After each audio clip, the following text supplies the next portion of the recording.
he sounds kind of far away. It's hard to hear him. Sorry, I need to invest in a new mic again. One of these days, I'll actually get a good one. You should just go get a Yeti, and then it's That's what I got, and it is fucking awesome. I have a Yeti, but these headphones are really good, so like I haven't used it for a while. I think my voice sounds pretty decent.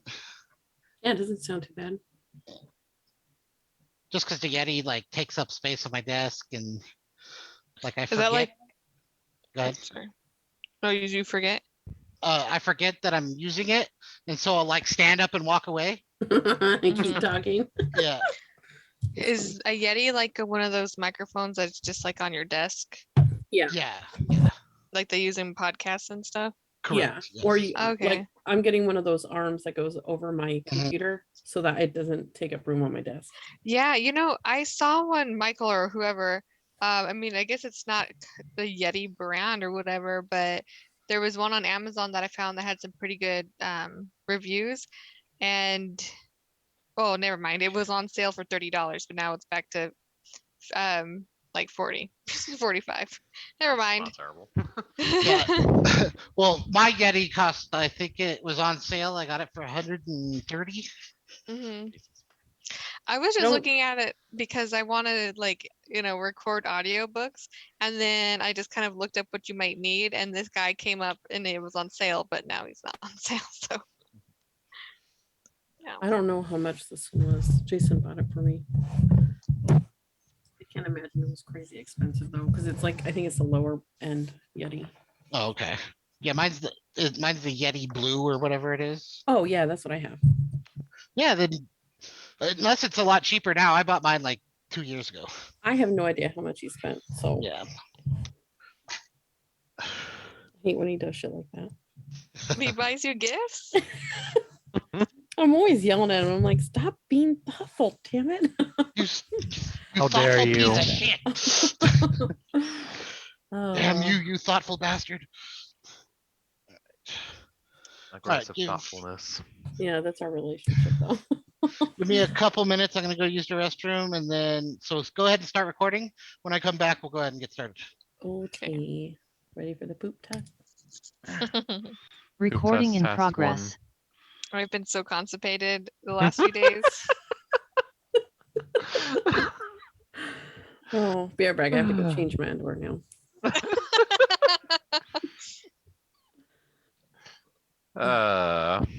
Never change, everyone. No. Oh man. Ow.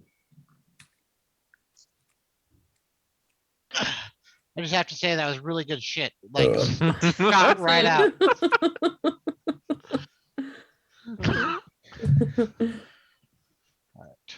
Okay, so if we remember last time, you guys spoke to the like constable type guy, and he gave you guys a bunch of information about the girls that had gone missing and things like that. Then you guys went back to the Misty Tap Tavern to talk to Gus for a while. You spoke to him for a little while, and then the mayor's kind of like town crier came in and made everyone pay extra taxes to pay for you guys. Then, as you guys were leaving to go, I forget what you guys were going to go check out, but to go check something out, you heard a scream and ran over to the warehouse area and had to fight some infected zombie type things. And Ayla, I was going to call you Eliwick, and it took me like 4 tries to not say Eliwick. Eliwick inhaled some of the spores. And then you guys went and met with Tina, who is the crone, and she gave you a list of ingredients she needed for her medicine to help combat the sickness. And she gave you a brew to help the people already infected. And Chris wandered off to the north. Didn't tell you guys where he was going, basically just left. And we ended with something happening to him. Um, it is probably like I have my timekeeping thing. Did you want me to record the screen? Yes, if you could, please. Yeah, hold on. Let me just do this desktop so it doesn't pull up my stuff. It's probably about like 8 o'clock. So the sun has set on the town, and everyone's kind of getting back to normalcy, kind of going about their business. You told them to isolate the additional sick people in the warehouse, and also that one girl that got scratched by one of the zombies. Um, and you guys are all standing in front of the warehouse. Um, what are you guys gonna do? Well, I have so there was we know that something upstream is causing the issue. We have a list of stuff that we need to get. Excuse me. Yeah, so I don't know what you guys think you want to do. Let me ask. Eliwick or Eliwick. Ayla. Ayla is infected. So we should probably get that stuff first. At least that's what my thought process. Yeah. Mine so too. 4 leaves from blood daisy mud from the swamps, stinger wasp from a giant wasp, tongue of swamp newt. Okay. And Mobius Lake newt tongue, blood daisy to the south. Oh, she told us where they are. Okay. I'm just reading my notes. Once I go find Althea before we head south. I mean, we don't even know where she went really. She just took off on her own. I think that she'll be fine on her own. Yeah, and I think we have a pressing matter here. Yeah, we have potentially zombie Ayla, so. I'm sure Ayla doesn't want to be a zombie. No, I really don't want to be a zombie. So let's just go. Do we want to wait till day? Oh, What time is it? I can't see. 8 p.m. I think I heard a feeling in my body say. Oh yeah, the sun looks like about 8 p.m. Yes. Because it's been gone about an hour. It's just we're at a different, altitude, so it takes a while. By the position of the moon and the position of the stars, I could calculate it's about 8:30. To the inn. So should we rest? I don't think. Oh yeah, we did fight, so we should probably rest. All right, so Ayla, we're gonna lock you in your own room, and I don't think that I can't feel that anything's happening in my body yet. I think I have a few days. sure, we're still gonna make sure. Okay. Yeah. Fair enough. We're not gonna tie you up, so there's that. Okay. So you guys are gonna make your door. your guys' way back to the inn? Yeah. Yeah. As you guys are having this conversation, you're kind of heading back towards the inn. You guys arrive at the inn, and you get accosted by a bunch of the patrons in the inn. What happened? What's going on? What happened? We heard the screams, and the guards went running, and what happened? Huh? Oh. Sorry, the patrons of the inn are asking that? Mm-hmm. Oh my gosh. Kind of a bunch of different people at the same time. I mean, just don't drink the water. People got sick, and the guards are quarantining people based off of what happened. And I know that some of you might have some loved ones that are being quarantined, but if you care for your own safety, do not try to go in there to be with your quarantined loved ones. Just saying. Yes, and Everyone's kind of like nodding and looking at the innkeeper for like confirmation, and he's like, "Yeah, I would listen to him. Seems like it's pretty serious." yeah, and at dawn we're going to be working with your Miss Tina to hopefully find ingredients to help absolve you of this issue. everyone kind of like nods, and you seem to have placated most of them, and they kind of go back to nervous drinking and all that stuff. And Gus comes over and he says, "So, I bet you guys are pretty tired. Can I show you guys to your rooms?" Yeah, that's fine. Absolutely. And he calls uh, uh,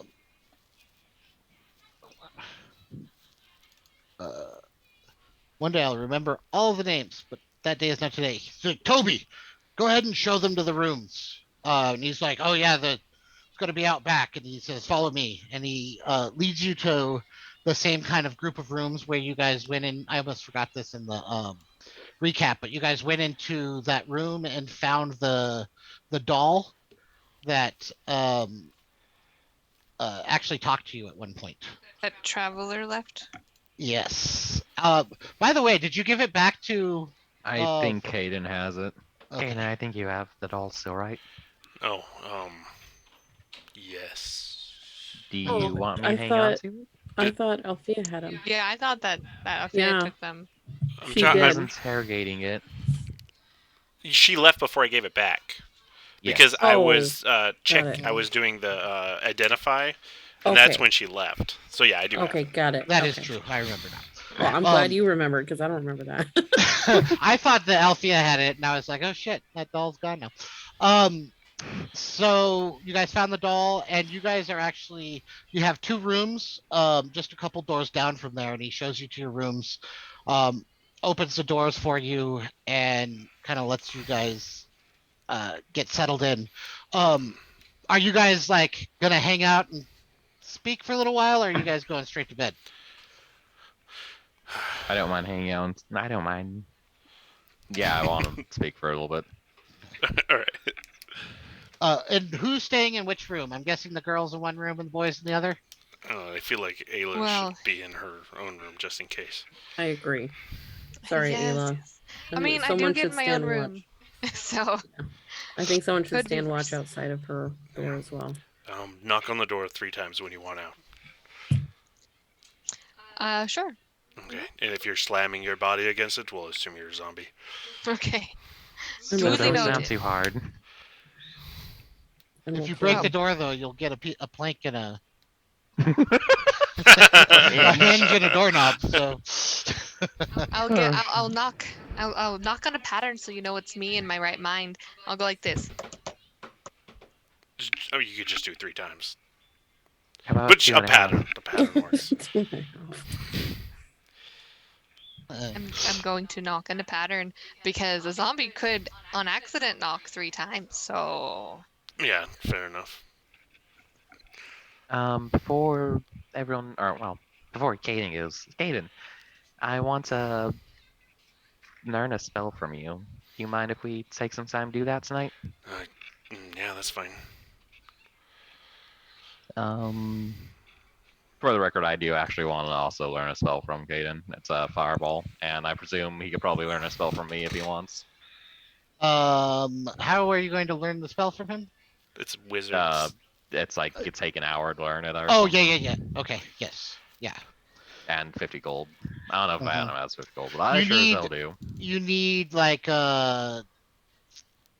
papers and inks and stuff that cost 50 gold. So I'll just say that before you left the tower, that One of those you things. acquired those things. Yeah. So yeah, you guys kind of lock Ayla in her room, and Technically, don't need to lock Ayla in until she's going to sleep. that's true. Unrelated. Are you in there with everyone else, Ayla? yes. Okay, that way you guys can all talk before you sequester Ayla. Okay, go ahead. And you guys are all in your room now. The room has it's fairly well, for a tavern room.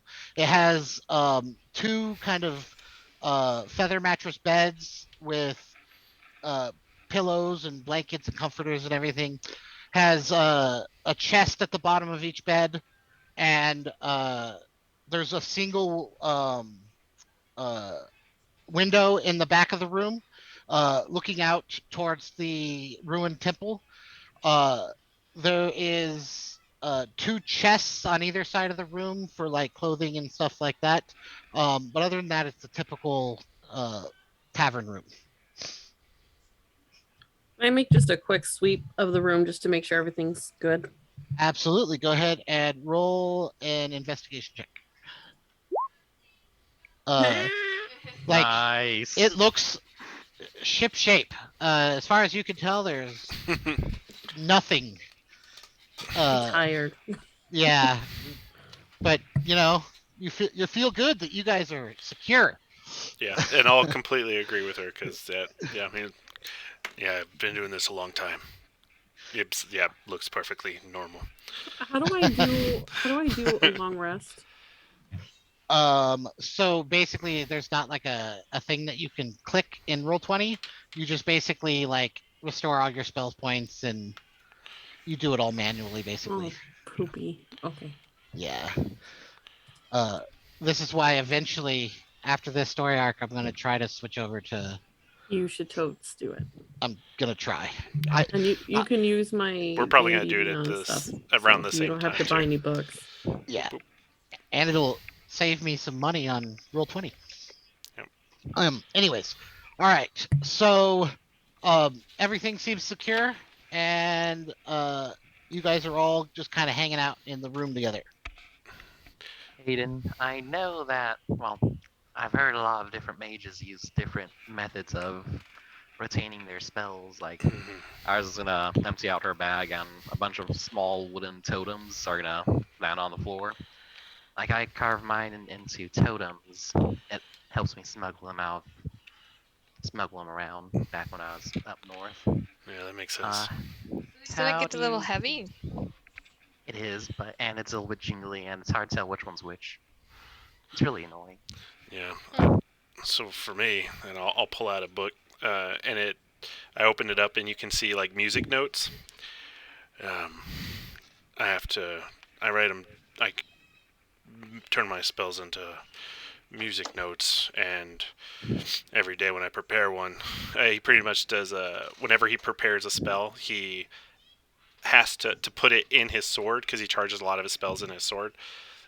He what's it called when you like in orchestra and you have the conducts? He like conducts the spell to charge it. That's how he prepares a spell every day. That's what he kind of explains. But I can convert these back to something more understandable for you if you wanted this. Yes. Also, it's fire. Yeah, I'm aware. Um, And he kind of like starts copying down, like copying the notes and translating them into like more arcane configuration for you to I was copy. gonna pull out a nice little wooden carving knife. Yeah, carving knife. it was also nice since my dad used to. Well, I learned how to carve things from my dad, so this is his knife, and it helps me remember home sometimes. Was he? She's gonna take a little piece of wood and start chipping into it for learning the spell. So your dad was a woodworker, or was he like a lumberjack Or He was a lumberjack. oh, who carved a little? Yes. I don't know if he got bored cutting trees or what. Before that, he used to do some guard work in a city, but he didn't want to raise his family out that way, so he took us all into the forest, and I don't know how he did his life, but we were comfortable. Did he ever sell his creations? Nope. There's a bunch of them outside and everywhere. He just left them all over the place. My mom used to complain about it. Back at my home, the woodworkers and the carpenters were the top of the merchants, if you will.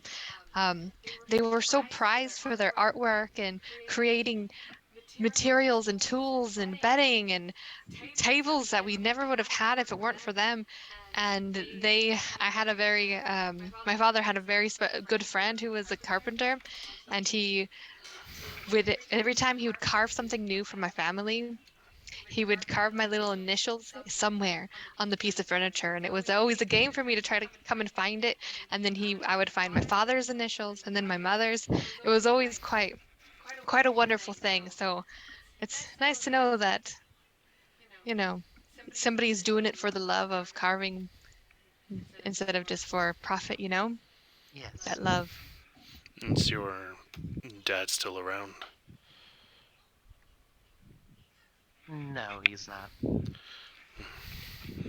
Um, I remember that you. This is awkward. Since we're talking about dads, I know you said something about yours back when we were in that village a year ago. Oh, that was a year ago. Yeah, I mean that's. I'm getting old, and it's been a long time. I don't remember. Are you sure he's even still alive? No, I honestly I'm not sure. Hopefully not. Make things easier.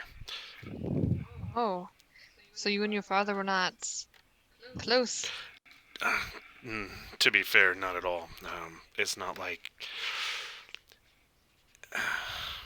I didn't know who my parents were for a long time, and didn't particularly care. I just assumed I was abandoned. Cliche. I started off as a rogue and didn't have family, but I found out about my mother and my father later, and she was his slave, and he tossed me out. Oh, I'm so sorry. Yeah, well, so I have a bit of a thing against him, even though I wasn't there, but I was given visions of him when that happened. No, hopefully he really is dead and you don't ever have to worry about running into him in any place. But if he is alive, then my mother, if she's alive, could still be a slave, and then I think I should put an end to him. Your mother might still. Oh, okay. As far as I know. I'm gonna side eye you because you're clearly much older. Mother being alive still. Anyway, I think I know the fate. That the fate works in time ways. So Yeah. I'm just gonna stop. Well, But anyway, I'm glad to hear that you loved your dad. yeah, me too. I really loved my dad. I cannot wait till I can see him again. Maybe one day. Yeah. Well, I hope that happens. Hey, Yeah. maybe Nice. I'll I'll give you a big smile. meet my mom, and she'll be a nice lady. Yeah. And maybe dad's dead, and she went off and had more kids and lived a happily ever after, right? Yes. I think you should just keep that vision in your head. All right, Just yeah. As a rebellion leader, overthrew him. I can't hear you. Yes. Oh, was Oh, I there on you are. mute? No, I don't know. I heard you in real life, but Oh. either way. Why give him false hope? You don't know. Doesn't Well, hurt. I've come to find out that sometimes hope is all that keeps you going. Even when the odds are against you, against the people you love, the hope is the only thing that makes you actually want to stay on this earth. Well, I guess I wouldn't know anything about that. How are And your she parents? kind of turns away from you guys and kind of ducks into her bed and doesn't go to sleep, but she's just staring at the wall. Uh, do you have parents out there? She's Wake just up. very short and curt with you and says no. Fair enough. She's lying. She has parents.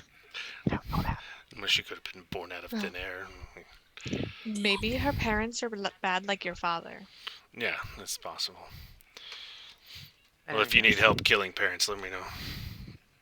You help me, I help you. Well, that wouldn't help. They're already dead. No. Oh, who killed your parents?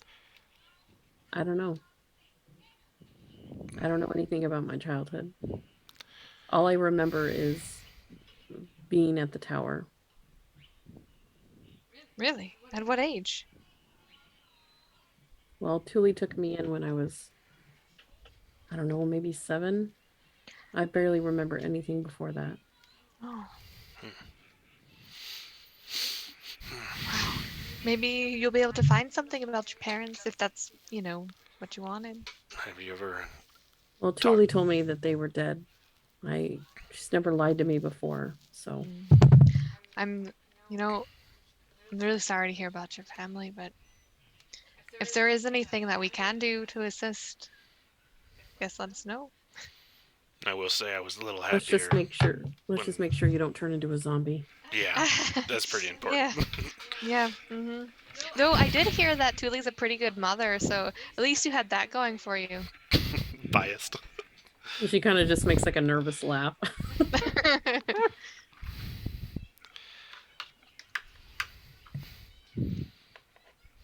Since we're all in our books, what do you keep in your journal, Ayla? Oh, I just sketch down and write things that I see that I haven't seen before, and I write down when I saw them and where. And, sometimes it's different in different places. Ooh, can I just a sneak peek? Um, okay, here you go. And I'm I was just just gonna like uh, carefully. I'm looking kind of like oh, like try. Hold on. Hey, this is a good anxious. way. No, no, no, no. I'm gonna turn my camera on so you know what it is that I'm looking, looking like. I'm like kind of like embarrassed, like. All Are there stick any drawings in figures. it? I'm just kidding. That would be mine. Are there stick figures? No, they're not stick figures. They're very detailed drawings and like there's no like annotations where like say if it's a picture of like a bugbear or something like that, and next to it might be another picture of a bugbear, but it looks different slightly, but it's still kind of the bugbear. And there'll be like annotations of, oh, this was spotted during this time when I jumped through after that one time when I was trapped in a cellar with a slug eating at the manacles or something like that. So it doesn't really make sense to other people, but it makes sense to me. Very interesting annotations. Well, most of the time I don't have a name for the places I go, so I just relate them to places I've been and things I did. Are there?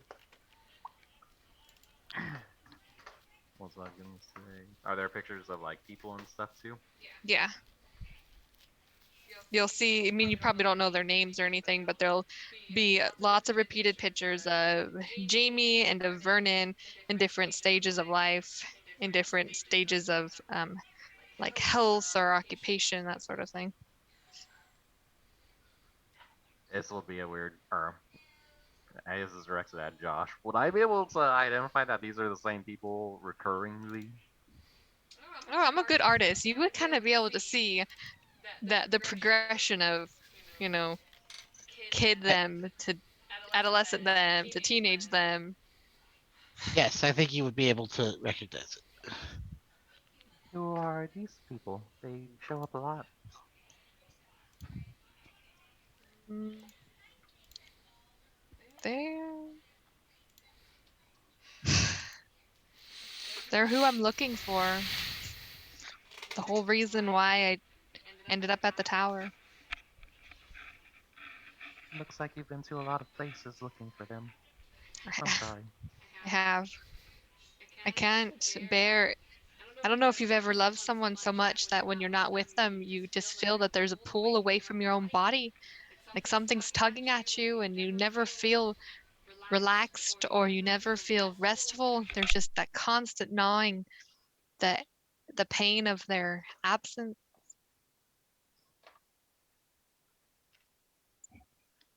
I just need to find them.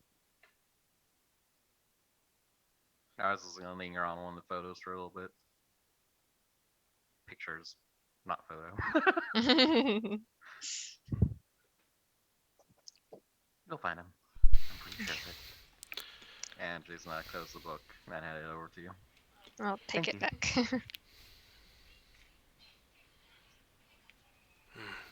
But I mean, we've heard a lot about your father, but what about your mother? Iris. She was wonderful. She taught me. She taught me and my sister how to sew and stuff. We used to just do things for ourselves, and we lived in a smaller village, so we helped some of the other people once in a while too. What's her name? Her name was. One moment while I pull up history.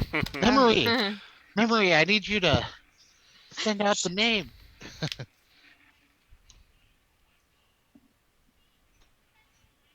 Not gonna lie, I might not be able to find her name. Or my dad's name. All I think about is you. I'm going to say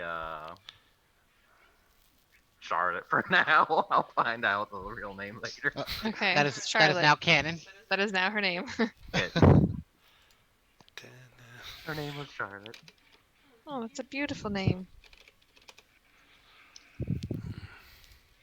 And your name is Iris, so I imagine you guys had a beautiful garden outside your yard that was, and all the flowers were decorating your father's creations. Yes, it wasn't so much of a garden as much as nature being coerced into a certain shape. Let me see. Is she still alive, or you've lost everyone? I've lost both my parents. Was it at the same time? Or Yes, it was. Yeah. Someone tried to hurt us, and they almost killed all of us. They thought they killed my dad, but he got back up and saved me before he finally died. Then I ran away. did you have any siblings? I did.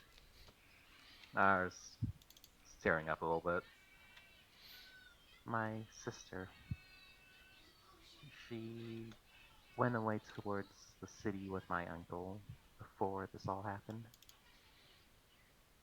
Maybe a year before that happened, my sister went towards the city too. Since everyone, my uncle used to be, or probably still is, in the guard or whatever he did, and my dad used to be, my sister looked up to trying to be like a soldier, and she was excited and so happy when they took her into, well, I guess academy technically, kind of like us. I hope her time went better than ours, but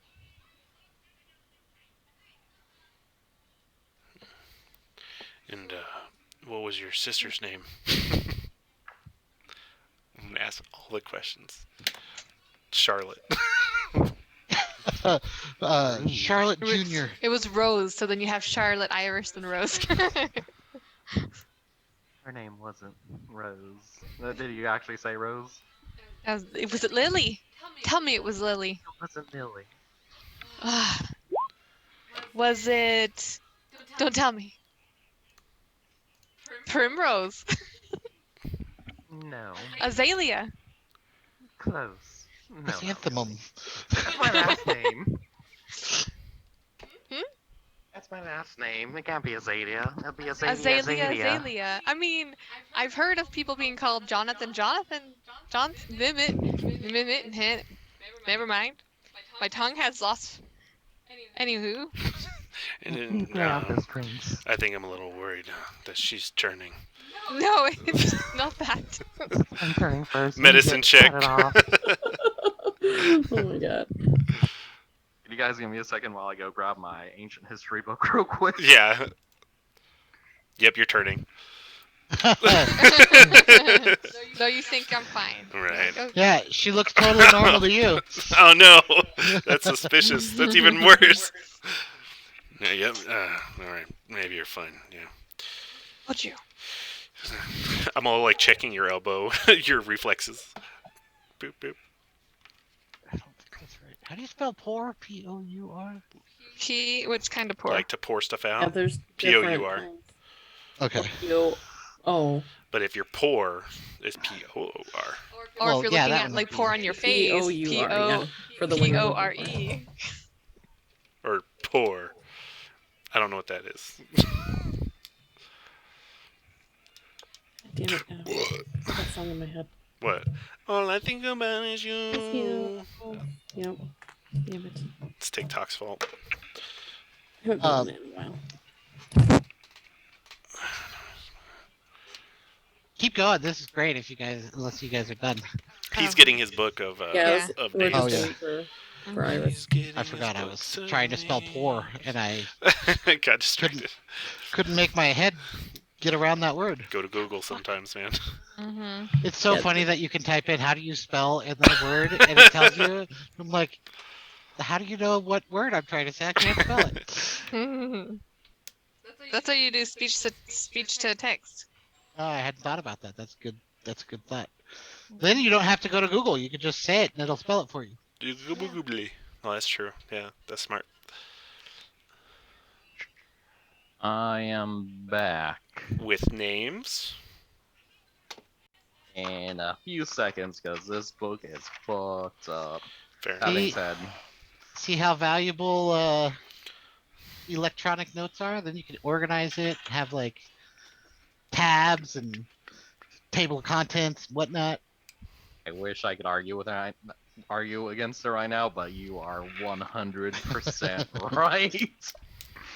So Josh, Yes. so you know you can make more than one world in Legend Keeper. So I just started putting all my notes in one that no one has access to, so I don't have to always hide it and stuff. That's smart. Yeah, I was like, oh my Pretty god, why good. didn't I do that in the beginning? And then you can just copy and move over the That's- stuff that you want to give to everyone. Yeah, that's smart. That's exactly what I'm doing. I was like, oh my god, I should have done this from the beginning. And I'm like reorganizing my notes to be a lot better now. Nice. That's smart. I will definitely actually probably do that too. She didn't know where you were. Yeah, because I wasn't like linking my NPCs to stuff or Mhm. like places, so I'm trying to organize it so I can just link them. Yeah. So that way, it's easier You can to like click just go to within each documents. place. Yeah. Yes. I found making table of contents at the very beginning of pages is really helpful too. Yeah, I never did that until I started doing all this, and I was like, Yeah. oh my god, this makes it so much easier. And it's so easy to add a table of contents. You can just like slash and then select the table of contents thing, and it'll make the first Yes. page that. It's awesome. Oh That's- yeah. I'll post this in Discord. We don't use Discord anymore. What are you posting in Discord? Oh, I'm in Discord also. That's funny. While we're talking, I was just gonna use minor. Let me see what spell that is. But just like a small image spell. Minor illusion, that's the word. While we're talking, Iris is gonna use minor illusion to conjure up an image in her hand. It's a small, like a small diagram, and it's going to be in Discord in a second, because now I have to move the file all the way over there. Just imagine there's a guard in front. Yes. She's gonna pull up an image that's now in Discord in front of her hands. Oh, that's awesome. This is what my home used to look like. Voice chat discussion. And voice chat discussion. That's beautiful. It was That's homely. exactly how I pictured it. I imagine, like, I don't even know. It looks nice. Thanks. Yeah. I think the word I've heard is quaint from my uncle. Where did you post it? Because I don't see it. Voice chat discussion in Discord. Oh, that's right. Okay. My home was a fair bit bigger than that, but still had the same feeling of warmth and happiness and love. Though we didn't have it, was not surrounded by so many trees. We were surrounded by their buildings, but I like yours. Seems so peaceful. Yeah. I loved growing up there. My dad would take me and my sister out into the forest. Kind of saved my life further down the line, but it was fun to run around there. Yeah. In the, I mean, I would say my original home was really a cave, but it's not. It's more like the whole Undercity area. But I didn't. Yeah. Anyway, my home that I would associate now would be the one I had in the Feywild with my wife, and it was actually pretty neat. There's a group of furbolgs out there, and they like to build, and that was kind of like their thing out there. Yeah, one of my very dear Vernon, he was a Furbolg and his father was a carpenter and he really did not want to be a carpenter, so he ran away from home one day. Oh, And that's where I met him. I wonder He if was it's obviously the same group that built my house or not. oh, th- They what did a a good small job. world. Yeah. I wonder if it's a Furbolg thing or if it's just his family thing. No, I mean they were the only furbolgs I ever met. So Yeah, I only knew Vernon, so hmm. He had these grand ideas of he wanted to be a hero. Even when uh even when things got a little hard, he always had that outlook that somehow it's going to turn out all right and we'll come home heroes and he'll have had some grand adventure. that's cute. But well, we're still on that adventure, aren't we? And I kind of say that more or less to myself than to you guys. Man, Yui's been gone for a while. I think she had to go pee. Yeah, probably poop. You probably pooped. Yeah. Oh. Definitely poop. So what you guys were talking about was a really sore subject for her. So she like just left and went to the bar. I put it in the chat. Yeah, we know. Oh, or at least okay, I wasn't do. sure. I was reading Yeah. the Okay. chat. I was Okay. acknowledging that you were gone at least. Yeah. That's why I brought it up. Should Yeah, we go drink probably. with her? She's pooping.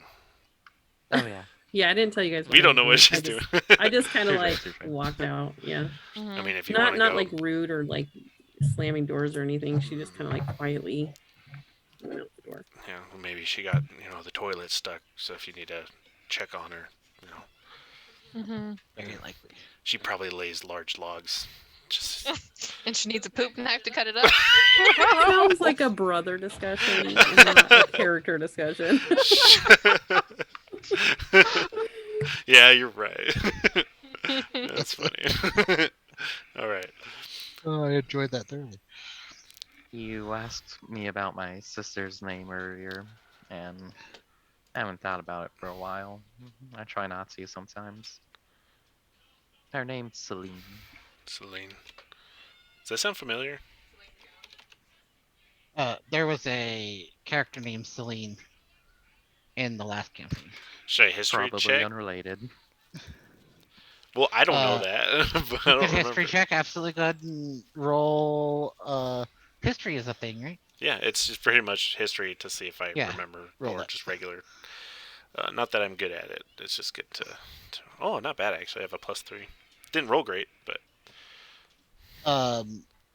You remember vaguely, like exactly like what you just experienced. Is you've heard that name before, but you people can't have similar place it. names. Yeah. Well, it's a nice name. Thank you. Sorry to bring up. You know, I figured it's just good to talk about it, whether you want to or not. Really, half the time, not all the time. I'm Thanks. not a witch doctor that deals with people's emotions. So, you are someone who does like to keep to themselves about their past. Who, me? Hmm. Well, I mean, I have reason. I'm not a hypocrite. I swear. Hmm. I mean, I just told you about my dad and stuff. That's true.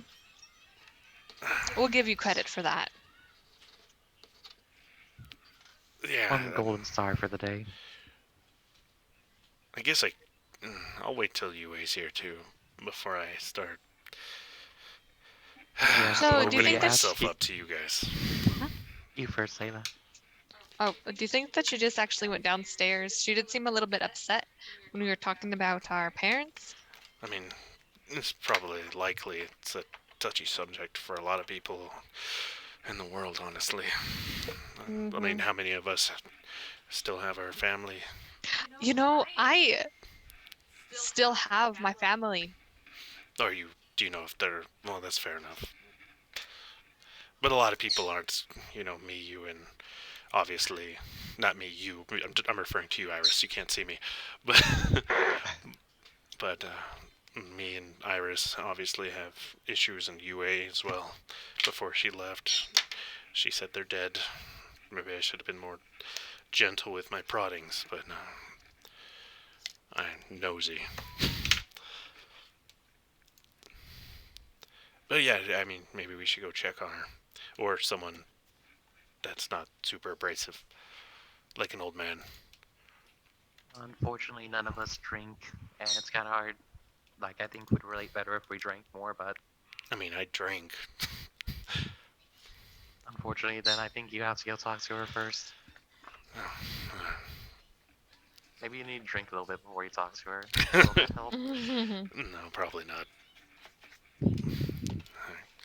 Oh, we should go. Do they have music outside? Can anyone play? Oh, you can play music. I mean, technically, yeah. Just go outside and play music for a bit. Maybe that'll make her a little bit happier. I think it would at least put a smile on her face. It's most of it's magical in nature. I'm not actually proficient in like instruments. I can do a little bit of performance, but a lot of it has to do with my magic. Like you'll see. I'll do some music. Is someone gonna dance or something, or am I gonna go do a jig? I think Iris is volunteering to dance. Fine. All right. I was gonna think real hard. Yeah, I can dance. Maybe. I'm gonna cheat a little bit, but I can dance. All right, Fair enough. let's go have a party. Okay. Let's go downstairs, I guess. So you guys, it's not out downstairs. There's like actually like a little courtyard in the back of the inn. It's always downstairs. And kind of separated from the actual inn building is the kind of rooms. So you guys all kind of go outside and walk through the courtyard, and as you guys are kind of walking through, you see as UA's kind of sitting in the grass, like the courtyard has this kind of grass area with like kind of flower beds around the outside, and you see her kind of sitting in the grass, leaning up against a flower bed, just kind of like gazing up towards the moon. The drink in her hand. Just one. Hey, Ayla. Or fuck. UA. At least you didn't say Poe. Yeah. First. It's late.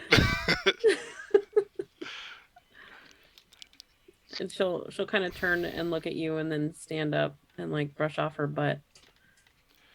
Um, Sorry about the conversation that we were having. We saw that you were uncomfortable, and uh, we're gonna try to cheer you up with a little music and dance. She's she looks at you and kind of like, you know, like those smad Smad. Are you mad those smiling? sad Oh, smirks. sad smirk. And she's just like, you don't need to feel bad. I just needed to get outside for a minute. And she's like, but I would love to dance.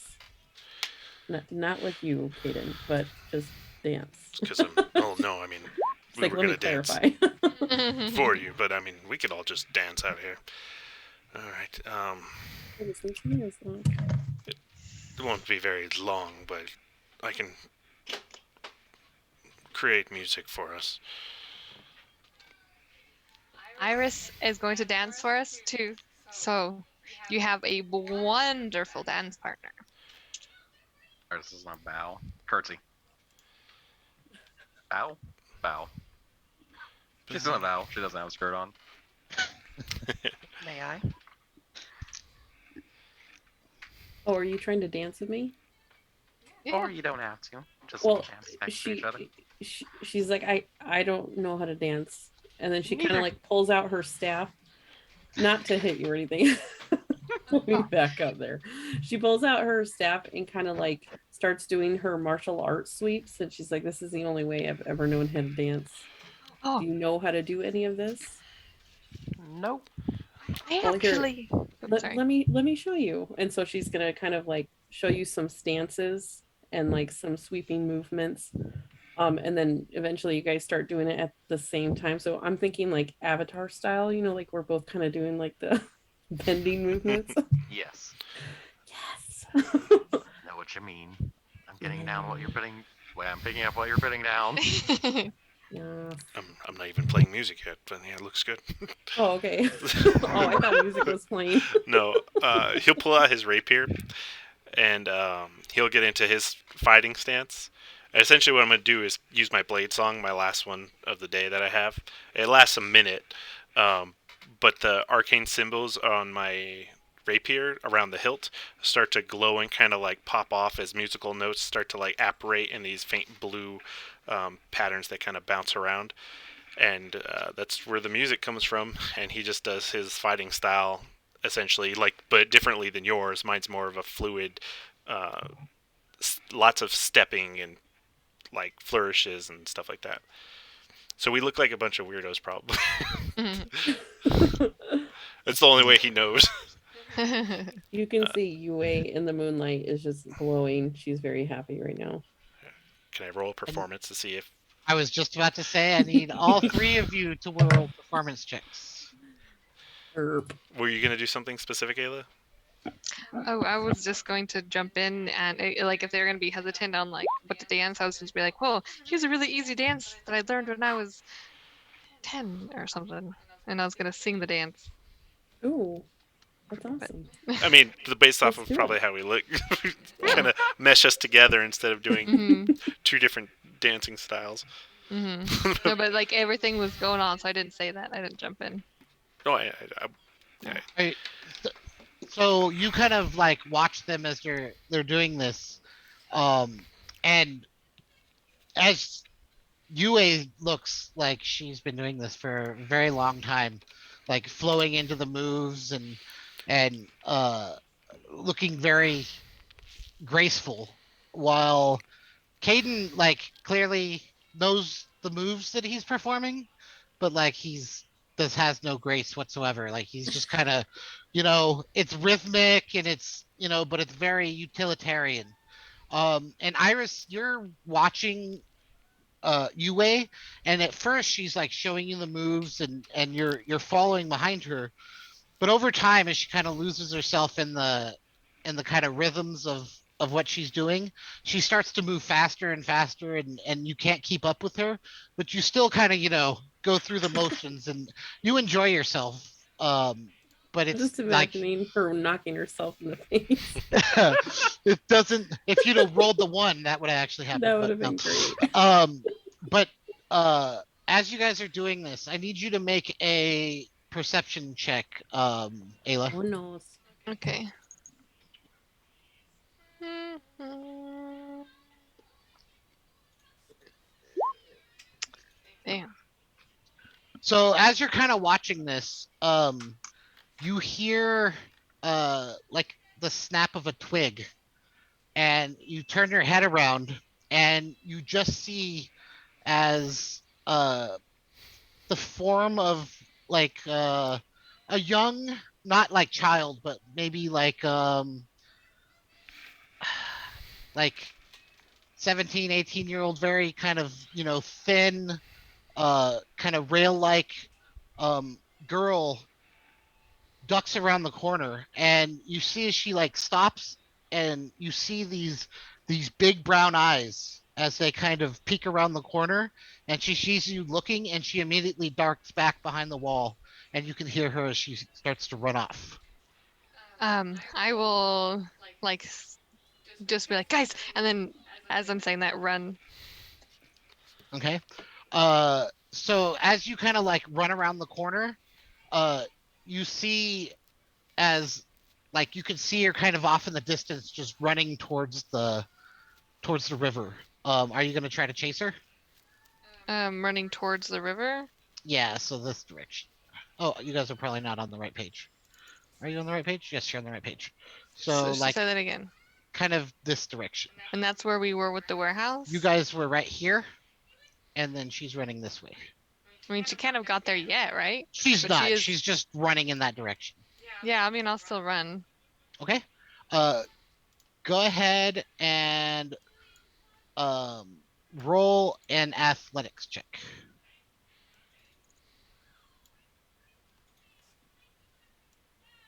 Nice. Wait. Yeah, so you definitely start to catch up to her, and she kind of like stops and turns around and like puts her hands up, and it's a young teenage girl, looks to be about 18 years old, and she's wearing like a dark green kind of like just like night dress. I don't know what they're called, like a nightgown that like Hmm. hangs down to her knees.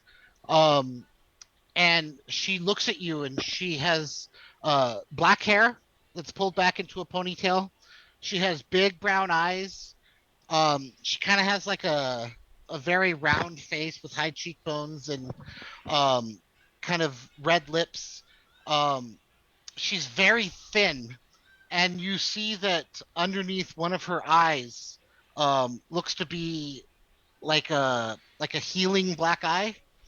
Um as it's just kind of like slightly yellowish, and like her eye doesn't look swollen. It's like it's old. But she just stops and says, I'm sorry, I was just watching." No, it's okay. I didn't mean to scare you. Come here. It's you don't have to run. You don't have to be afraid. Are you all right? And she's like, "Yeah, I'm fine. I had to get something, and I saw, well, it was so beautiful, and I just had to watch. I'm sorry." No, And she there. looks down, and kind of like you can see is like she looks very like tense and afraid. Hey, what's your name? And she looks up. Uh, my name's Mandy. Mandy. Hi, Mandy.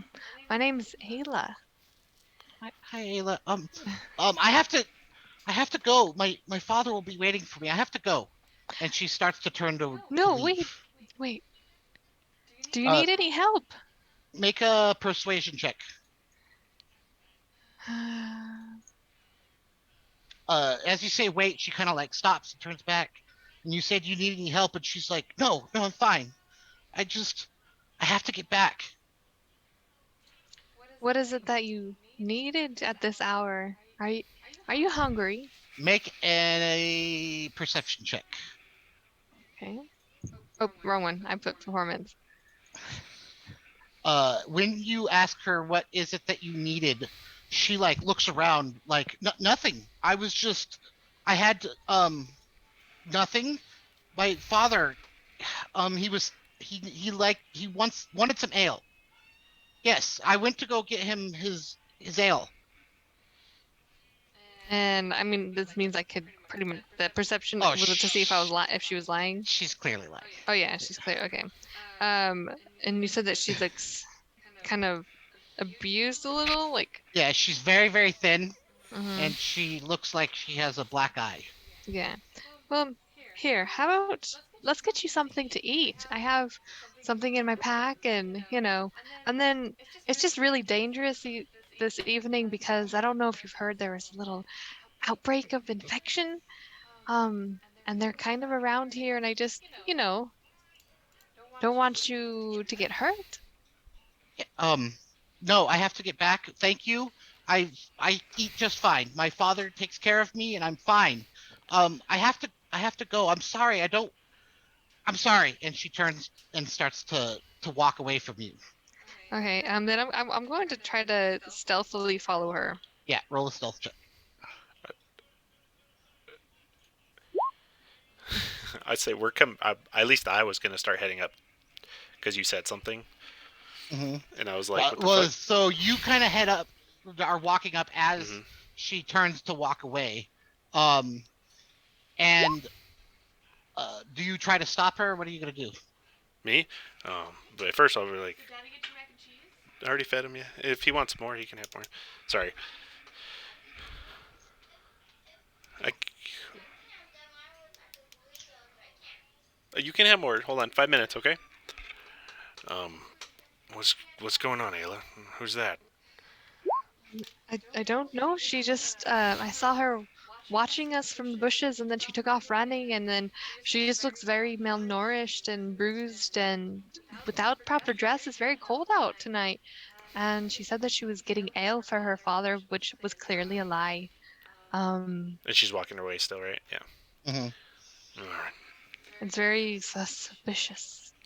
All right. Well, she shouldn't be walking home in the dark alone. Here, I'll go into Valentine and at least keep an eye on her. Make sure she gets home safe.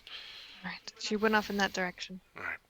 I'll snap into Valentine, who is like in the trees, like usually keeping it within a perimeter. Uh, is that okay? Mm-hmm. Okay. And like for your stealth check, Ayla, like you started to like walk towards her, and she saw you, and she like put her hand out, I'm fine, and started kind of walking faster away from you. And then you have that conversation with um Caden, and so you're sending your owl after her. Yeah. Noisy owl, but yeah. Oh wait, does she get advantage on it or no? Hold on. I don't know if owls. It doesn't say, so no, it should be normal. Yeah, Okay. rolled a 9. Um, so she like you can see her like looking back at you two, but she doesn't seem to notice the owl. But you see and follow her as she kind of let me get the little arrow thing. So you guys had your little conversation, probably like right here. Can you see my arrow? Yeah. And then you see her walk across the street here, and she comes up to this street, walks down this one, Oh god, that's huge. and she goes across the bridge, and you see as she goes into the mill. The mill. Okay, good to know. How far Can away is that? We know something about the mill, dude. Oh, I'm not there. Yeah, we do. We were just what over was there. what was the question? How far away is that, like feet wise, roughly? Probably so like a couple hundred. I mean, this is a fairly large town. It looks small here, Mm-hmm. but just because I didn't want to make it enormous, Mm-hmm. but it's like spread out. It's a very spread out town. So it's maybe like a 10-minute walk over there. So however far, like probably several hundred feet. Yeah, unless I'm following closely, I can't command him to do anything. But uh, shoot, is it that I can see You can through? I see just through can't his tell him. eyes. You just can't tell him what to do. Okay, then I'll leave it alone. Okay. And Can you hear through Yes. the bird? Yep. Okay. So I can't hear anything or see anything right now. My character's just standing there dumbly. I can talk though, and I'll kind of dictate what I'm seeing. Okay, but you could hear what the bird hears. Yes. Okay. Am I gonna be hearing something? You want me to roll Yes. perception? Yes. Roll a perception. That's good. We're doing it. They have advantage on Yeah. sight and hearing. Let's see. Perception. 12. Fate. So you can't hear what is said, but you hear like these muffled voices, and when she comes in, you hear people start to talk, and then a male voice yelling, and the sounds of like banging, Mm-hmm. and that goes on for several minutes, and then there's silence. Mm-hmm. It doesn't sound good. She walked in there and there's yelling and banging. I'm gonna disconnect from Valentine so I can hear Ayla's response if she's still around me or if I'm talking to myself. Mm-hmm. I'm still around. Okay, yeah. I'm like, I don't know if we should go and do something about that. And why is the mill guy having his daughter follow us? Or maybe we were just in the area and we saw her. I know there's a reason why the mill gate's important. I don't have my notes. Hold on. Yeah, I was trying to look it up right now. I can't remember off the top of my head Hold specifically. on. I'm pretty sure I told wrote you. it down. Yeah. Yeah, I'm looking at my notes too right now. My poor memory, I thought it had something to do with his wife His disappearing. wife disappeared, yeah. Oh, sorry. Okay, We're on the let's same see. page. So he just went in like full blown depression mode after that. Okay, so the wife disappeared. Excuse me. Bless you. I mean, how far away is it from us? Like I said, it's about a 15 minute walk. It's on the other side of the bridge over where the warehouse was. Man, this is getting late too. Yeah, it's probably like 10:30 at this point. Should we go and try to do something about that, or I don't know. Alright, let's go back and see what the others think. Oh, I have an instinct of doing that, but that works. I don't know if it'll cause the girl more trouble, and we know we can't support on the authorities of this town. Alright, we head back to the other two. So you guys head back to the courtyard and walk up to everyone else. The inn is kind of like quieting down. The lights are kind of dimmer. It looks like a lot of the patrons are, kind of going home as it's starting to get kind of late. So yeah, you guys walk up. I'll explain to them what we witnessed from following the little girl.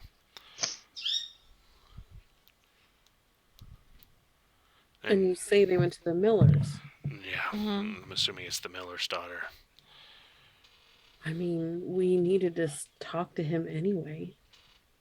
It's probably not a good idea tonight, but yeah, we could definitely investigate there. Should we maybe threaten him? Yeah, should we solve this? Get the medicine and then deal with that after. Did she seem in immediate danger? I mean, it's too late from whatever happened from what I heard through the owl, but I don't know if he would. It seems like her father is hurting her. Yeah, abusive, maybe not murdering, but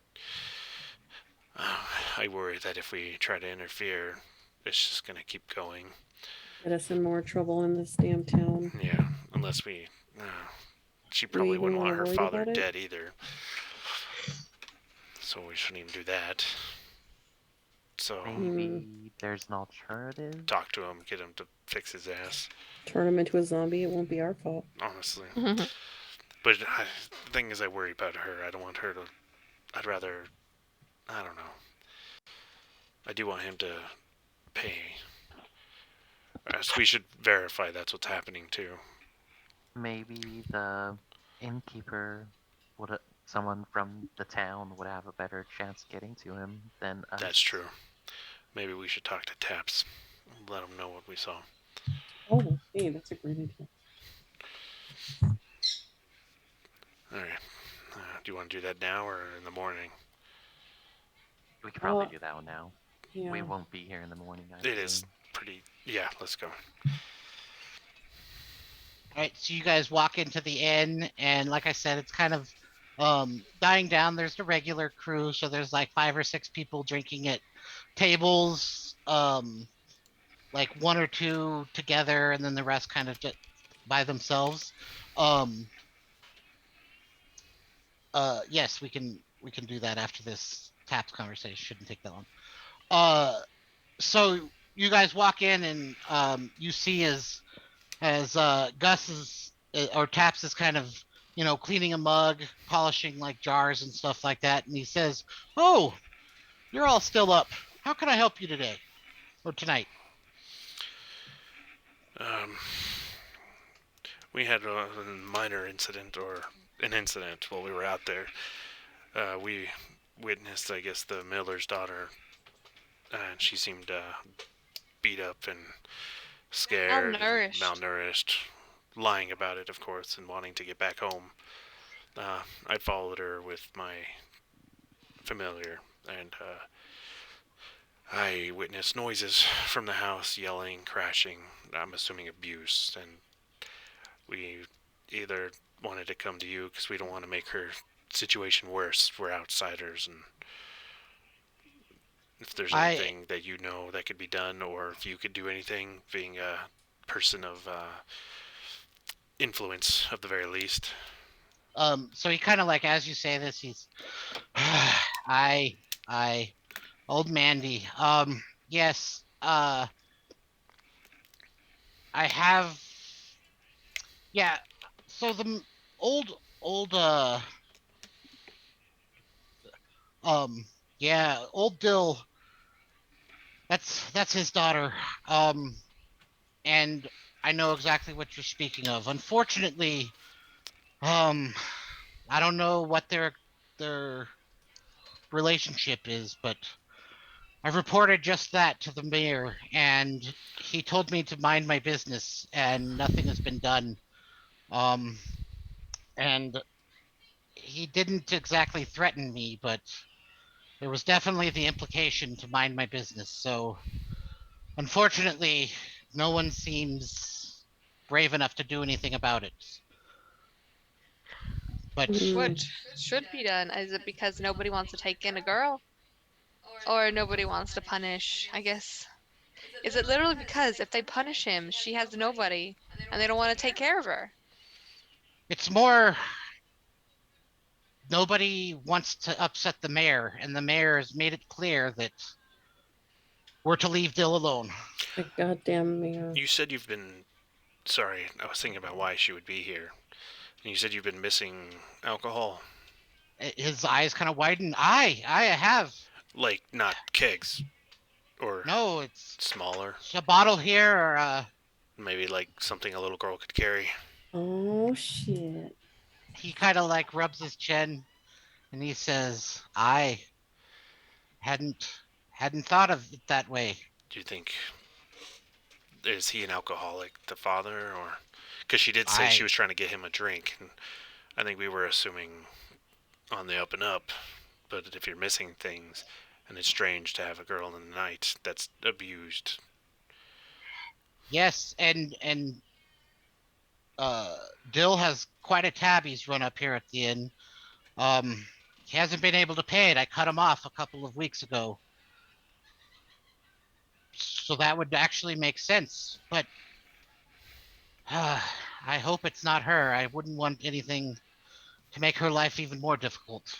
Yeah, that's something we can check whenever we get this water thing situated. So we'll keep that in mind. That's that's good detective work.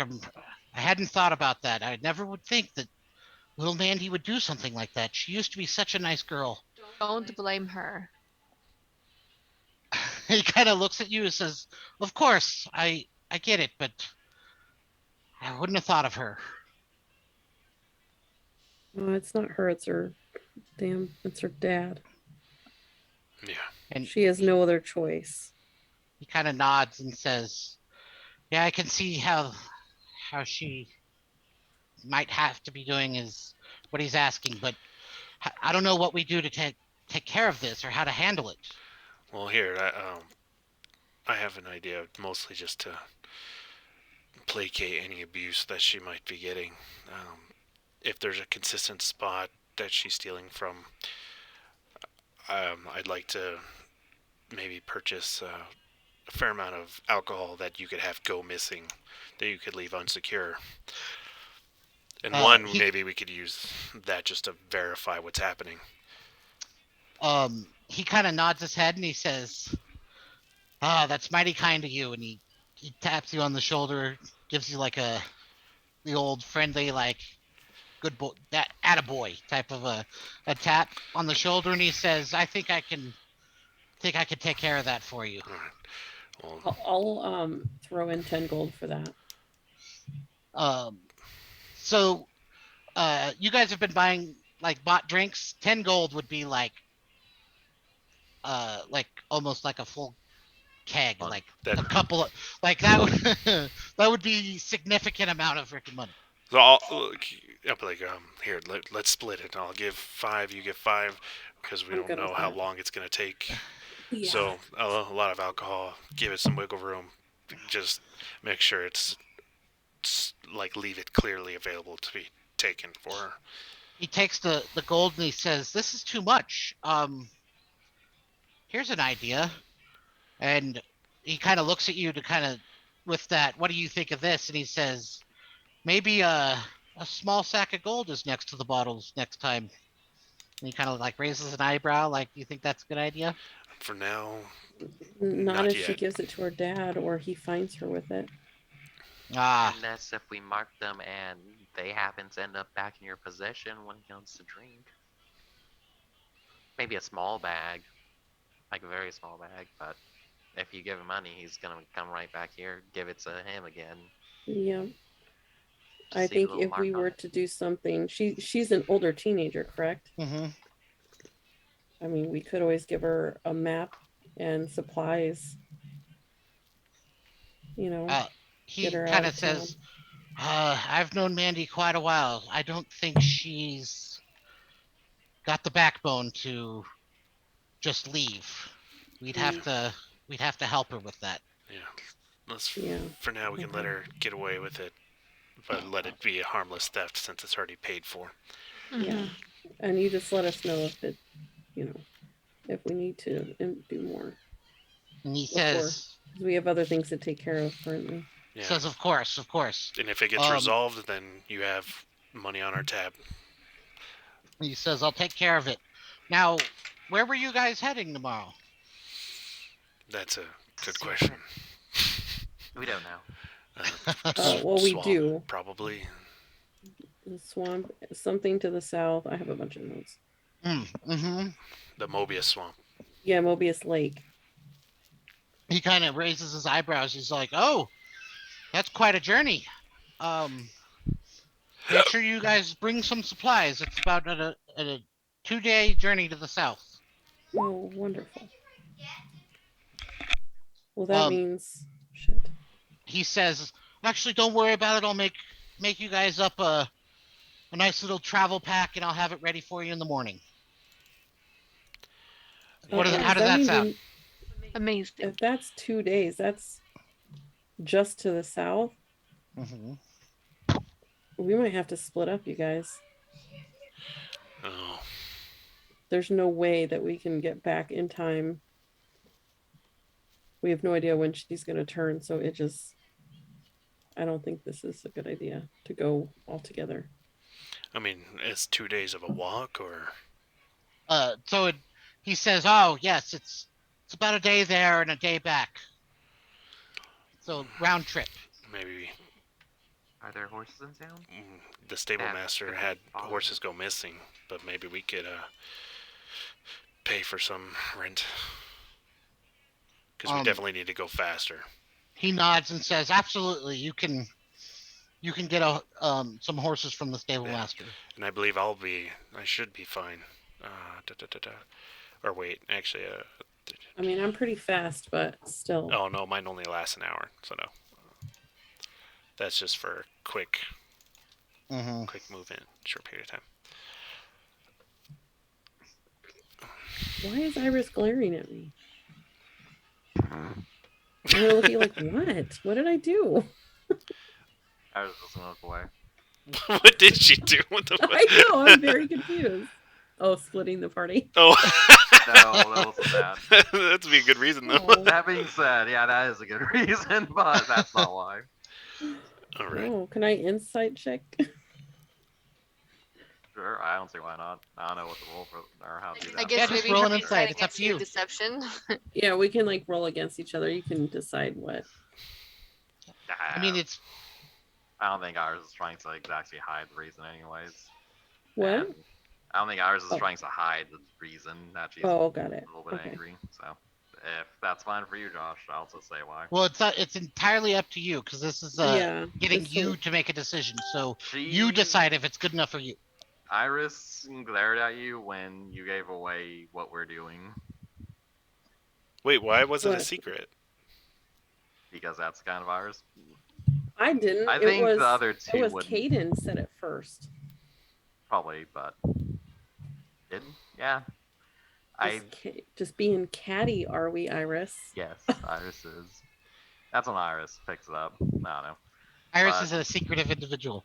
Yes, I think the other two will probably know this by now. That Iris likes keeping a low profile. Oh yeah, because you run away when I try to make theatrics. I'm like trying to have a higher profile. Because they're at Caden too. So share it.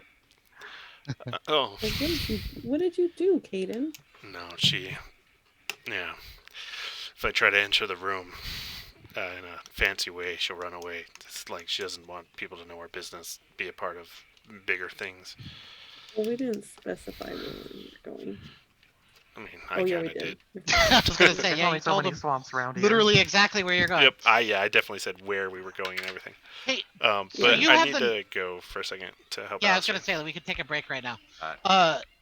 Yue, you have notes on where I told you everything was, right? Yes.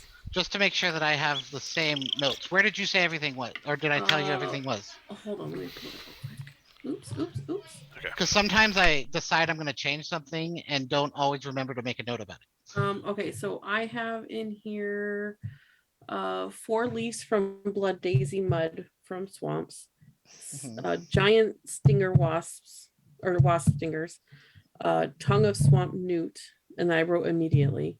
I think I meant like and starflower, and then I have where there are. So the Mobius Lake newt's tongue. Newt's tongue is in Mobius Lake. I have horrible notes. The blood daisy is to the south. Giant wasps are in the forest over there. That's what I Also wrote. to the south, just Okay.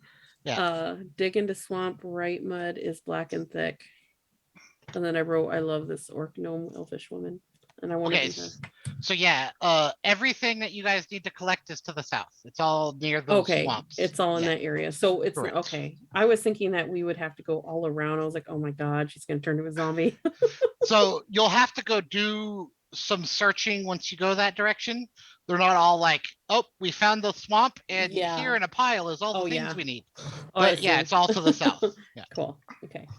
Because I was like, split the party. I was like, please don't do that. Well, when you said 2 days, I imagine like 2 days there and back. I was like, oh no, that's 4 days. Like that's a long time.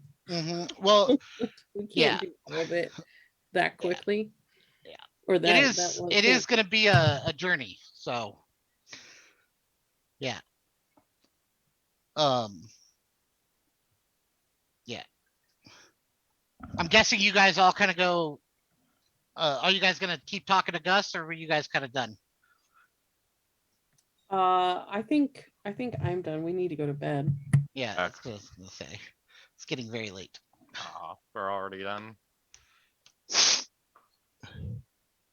And just so you guys know, you'll have some more time to talk on the journey and stuff if you guys want to do more role play. By the way, high quality role playing. I liked it a lot. I like when you guys start talking about your characters' backstories and shit like that. Yeah, UA doesn't really have one, just very lightly made, basically, like just the overall idea. But I don't know. For some reason, I felt like her parents are dead.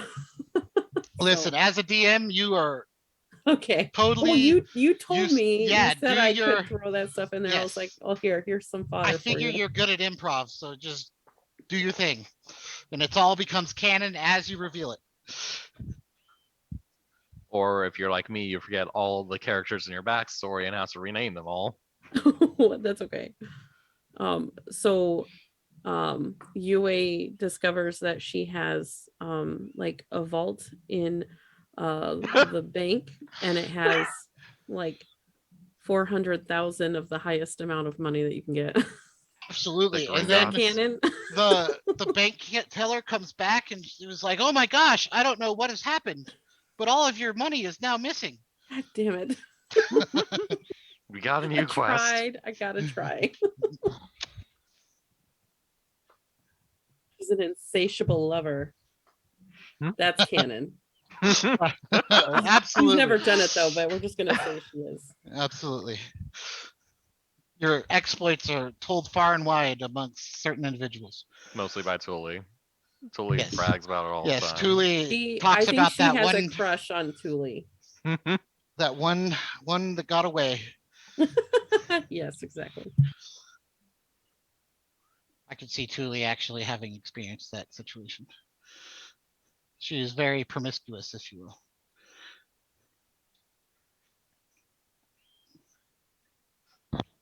I think I covered all the role play I've had planned for the foreseeable. Yeah, I couple was not sessions. expecting that much role play to begin the game, but I'm super happy it happened.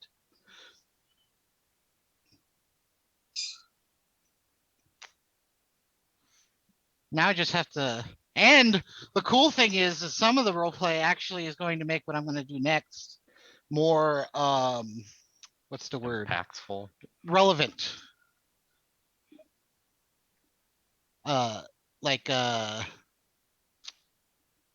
what's the word when it's almost like your guys' little conversation was um foreshadowing type stuff.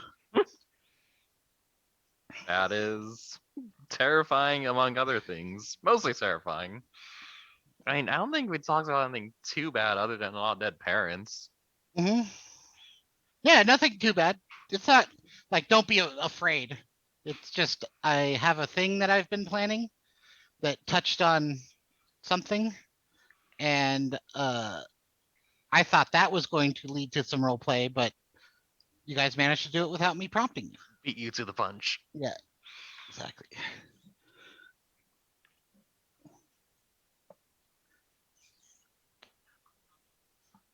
I really hope you guys let me do something, but I could totally see you guys being like, nope, we're not going to allow that to happen.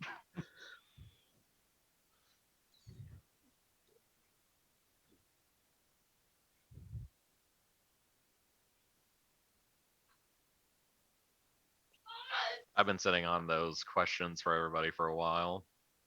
Yeah, I liked it. And that was the first kind of like downtime I've given you guys since you guys got here. Yeet. God, we've only been in this town for one day and like 4 sessions. Mm-hmm. Mm-hmm. And I had like I assumed you guys would be here for like a long time. But yeah, in one day you guys figured out a lot of shit. I mean, this whole situation is going to take a while, so time will pass while you guys are gone.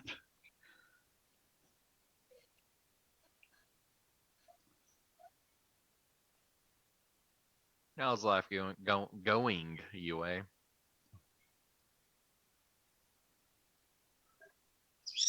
Then your damn business arc, man. That's what I heard. I think it's only us two in chat. Everybody I think so, disappeared too. on us. No. Did I miss something? I thought I heard you say we're ending the session soon. Or No, are we I going? just said we're taking a break. Okay. Thank God. I was gonna be Yeah. like, wow, this is fucked up. We only played for like 2 hours. what's his name? Caden said break soon, and that's what I was referring to. Okay. I was about to get really Sorry. sad. I had my hands full. I'm actually kind of doing my nails while we're playing. So, I am fabulous. That's good. Yes. That's the word I use all the time when somebody asks me to. Fabuloso. I am though. I'm fabulous. I'm fabulous. My Fucking business fabulous. is doing great. I'm traveling all over this year. I'm happy girl. I either say Oh, that. and I started streaming too, which is really Nice. fun. Nice. What you streaming? It's Big Dungeon Energy. Is it like your DM prep stuff? DM prep, and then I'm also going to be doing one of my games. Nice. I mean, and That more if name. everyone wants to, but That's freaking cool. Big Dungeon Energy. yes. I've been wanting to do like a D&D / video gaming podcast for like fucking ever. You should do it. I know. I'm just haven't done it. However, I do get a camera now, so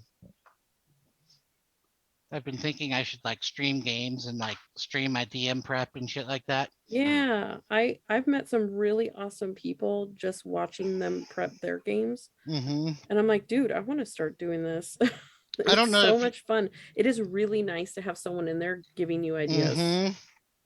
So I Just don't a know conference call. if you know who Adam Cobell is because he's been Nope. canceled and everyone hates him I now. have no idea who that is. So there used to be this live play. It actually started, other than Critical Role, is one of the first live play places. It was called Role Play, and he was one of the Not DMs on Arcadum, there. is it? It's not what? Doesn't go by Arcadum also, does he? No, he goes by Skinny Ghost. Okay. But he used to do his DM prep, and I used to love watching it because he'd like ask questions, and then chat would like give him like ideas, and he would use those ideas to like flesh things out and stuff like that. Yeah, Because that's one of the things that makes really fun. DM prepping by yourself hard is you're only one mind, and Yes. so like talking to other people, even if I don't do exactly what you say, your idea will inspire me. Oh yeah, And absolutely. yeah, it is really fun. that's why with this whole campaign part, it sucked because normally I talk to Arkmir and bounce ideas off of him, but I didn't want to take away the mystery from him, so I've just had to do it by myself with no one to really bounce ideas off of. Oh yeah.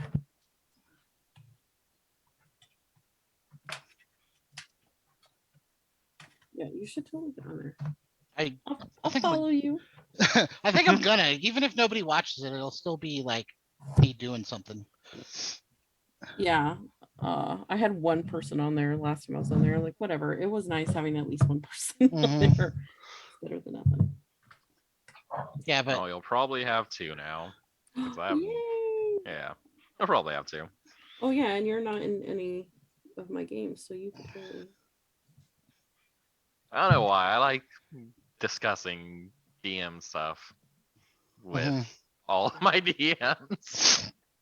And you don't DM yourself, or do you? I don't. One day I might, but not yet. It's so much fun.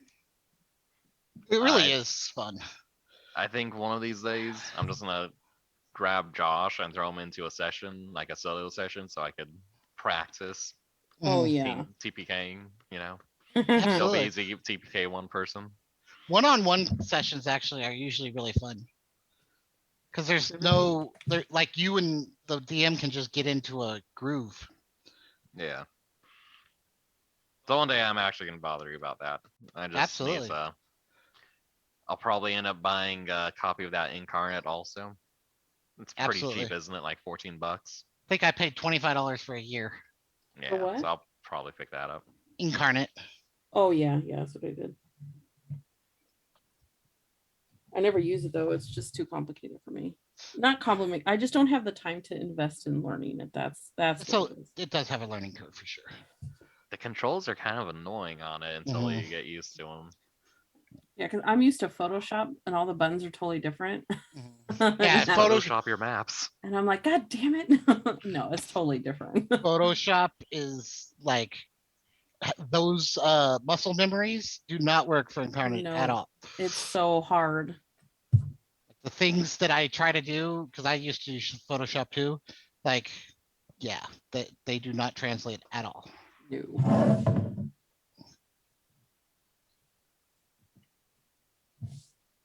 I think I'm gonna play a Yuan-Ti Pure Blood next time. Oh, okay. Ayanti? Yeah, and Those are the snake people, right? she's gonna have snakes in her hair. Oh, nice. So basically, she's Medusa. Yeah, she my girl. I love Medusa. Did you play Ayanti, Michael, or was that That no? was me. May he Yeah? rest in a fucking stone coffin. Yes, that character is still just chilling. Many months later. Years, and- decades, who knows at this point? Me, Adam, and Miranda tried to play a monster campaign where there's evil characters, Oh my god. and it was cool, but yeah, we haven't played it since that one session. It doesn't compare to our main session. Yeah, I don't It think just- I could do it. it wasn't. Yeah, it was weird. Well, like when I played Fable, I could not be evil. Yeah, I have a Got hard time that being guilty evil. conscious. Physically impossible for me to be evil in games. I am like, Yeah, I'm gonna do evil this time. Yeah. Nope. I can't physically click on the evil fucking Nope. answers. I'm like, no, no, I don't want to be an asshole. Oh, were you talking about the fucking evil bad. campaign? Yes. Yeah. Oh, yeah, that was fun. Mike Orc romanced Medusa, so I mean that was cool. Mhm. Don't say that. Now I don't want to play Medusa. Great. Great. Yeah, I'm ruining that for you. No. You think that's bad? My character has a watch as a stone. He got turned into a fucking stone, and then they did it in front of him. him. That definitely happened. That is amazing. Yeah. I don't And think I got somebody with the knock frickin' Oh yeah, puzzle. throwing us into the fucking. I was pit. very happy with myself. It that- was awesome. That was funny. You know the knock puzzle, right? Celeste, you know? No, what? The knock puzzle where Nope. you knock on a door and or no, you try to open a door and you open the door and a fist comes through and punches you No. and then grabs the handle of the door and closes it. Mm-mm. And But if you that try sounds to amazing. every time you try to open it, the fist comes out and punches you. And then if you knock on the door, you hear a voice say, "Come in," and the door opens. Oh my god. Yeah. Oh, That is hilarious. Miranda's not feeling good, and so she's not back yet. So I don't know what's happening yet. Is she like throwing up or something? She said she felt like she had to throw up, so I don't know. Okay. I just had a fever yesterday of 101.2 and I felt fine. It was crazy. You that's weird. you just had a fever, but you felt normal. Yeah, I was like, what the heck is happening? You're the start to the zombie outbreak. Yep. Not you. What, baby? What are you trying to reach for? Yeah, put it in the freezer. Hold on, I'll go get it. You feeling okay? I don't know. We had Anna bought tamales for dinner. Uh-huh. Yummy. They were just like I guess some frozen stuff at Walmart or Potato Brothers or whatever. And I'm Mhm. feeling really nauseous. I don't know if there's correlation or not. That's no bueno. This is really big. We'll just bring it up.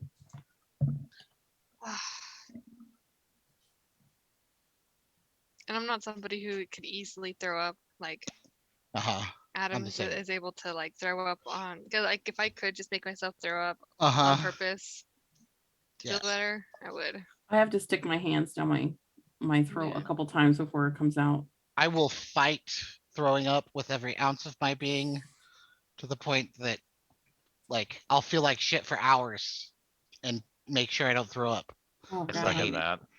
I would much rather throw up and feel better. Yeah, I Yeah. hate throwing up. It's my I hate it more than anything in the whole world. The freaking smell that stays with you.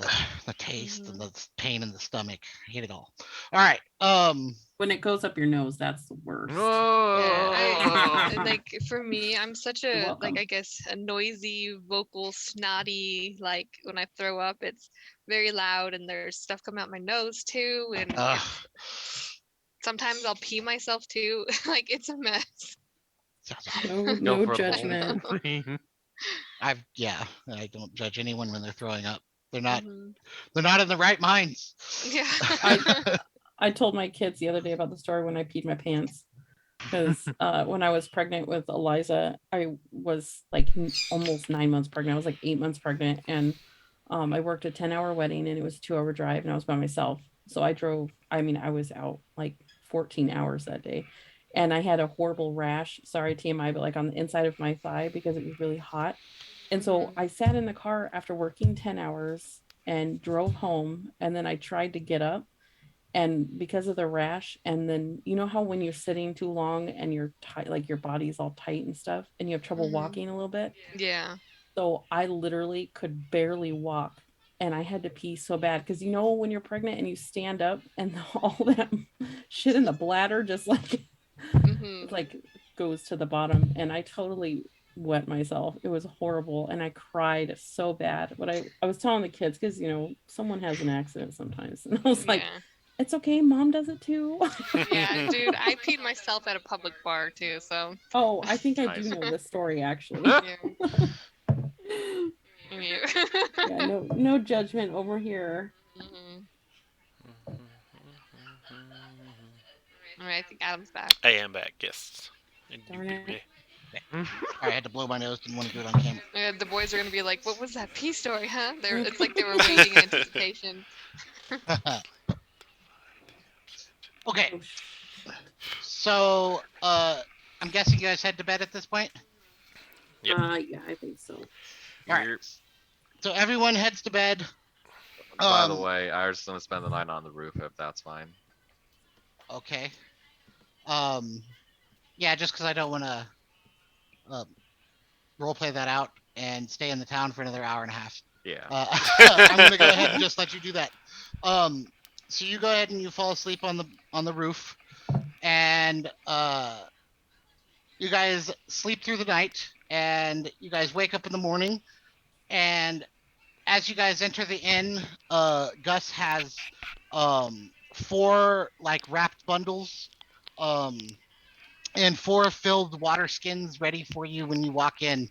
And he says, "Well, I hope you guys have a pleasant journey, and I thank you for everything you guys have been doing for us. And uh, I'm gonna take care of what we discussed last night. So don't worry about that while you guys are out there. And I hope I'll see you guys soon. If you um, head over to the stables, ask for Tencel, and she should be able to get you guys set up with a couple of horses. Pencil. Tencel. Her full name is Tencel Snapperwhittle. That is adorable. Tinsel Snapper Whittle. Yeah. I have to write that down. Okay.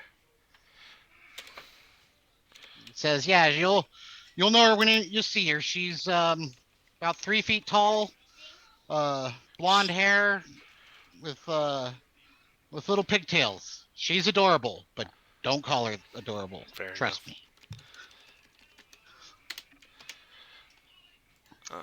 Works at the stable. Okay.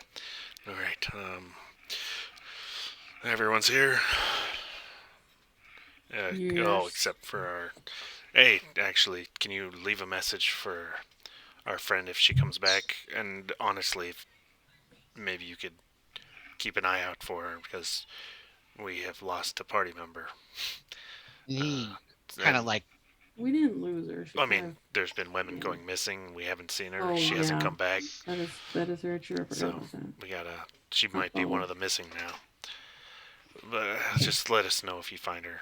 he nods solemnly and says, absolutely, I'll keep my eye out for her and I'll let her know where you guys are if I see her. All right, appreciate it. All right. And you guys head out. Are you going to head to the stables? Yes. All right. So this is the stables. It's kind of like kitty corner from the inn. Uh, you guys head over there, and you see as there is a individual just kind of leaning against the the gate as you get there, and uh oh as you guys get there, and he kind of takes a piece of whatever wheat or whatever it is they put in their mouths, those horse people, and he says, Wow. I don't know what it's called. No, I'm That's not a cowboy. hilarious. And he looks at you and he says, "Howdy, how can I help you guys?" Oh, is this the stable? Yeah, Oh, horse people. That's what you meant. Stable master, right, or something like that. this Or is just hand. it looks like a hand, All right. stable hand. We're looking for. Fuck, I have it written down. We're looking for Tencel Snapper Tinsel. Whittle. He looks at you and he says, "Aye, you guys looking to get yourselves some horses? Yeah, indeed. All right, let me go get her." And he kind of like spits on the ground and walks inside the stable. And uh, as he goes in there, you hear him be like, "Hey, Tinsel, you got some customers." And you hear like this kind of high pitched, squeaky voice coming from inside the stable. And it sounds like all muffled at first. And she's like, and then it coalesces. She's like, "Well, why don't you tell them that I'm busy? I got stuff to do. You guys aren't cleaning out the stables. You over there, what are you doing? Get some horseshoes on that horse. I have to do everything my damn self." And she walks Good enough. towards you, and you see this little 3 foot tall, gnomish woman as she's walking towards the front gates, and you see she's wearing like these tall boots that come up almost to her knees, and they have like spurs on the back, and she's got this cowboy hat on that's clearly just a little bit too big for her head, and she's wearing like a plaid shirt that is clearly just a little bit too big for her, and she comes walking up and she's like, "Oh, oh, hi. How are you? How can I help you? You looking to get yourself some horses?" Yeah, I imagine 3. You can ride with someone, Iris. You Yes. can ride with me. All right. I think 3. Renting for like I don't know 2 days, And just to she be kind of sure. looks you up and down, and she says, "You know what you're doing on a horse?" Yeah.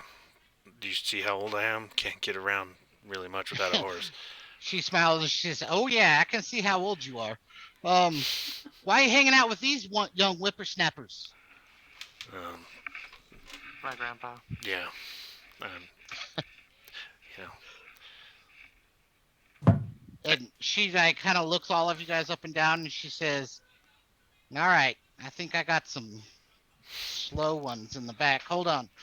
And she walks out into the stables, and she comes back with these 3 horses that have clearly a little long in the tooth, if you will. And she looks at um, you, Ayla, and she kind of looks you up and down. She says, "I think you know what you're doing."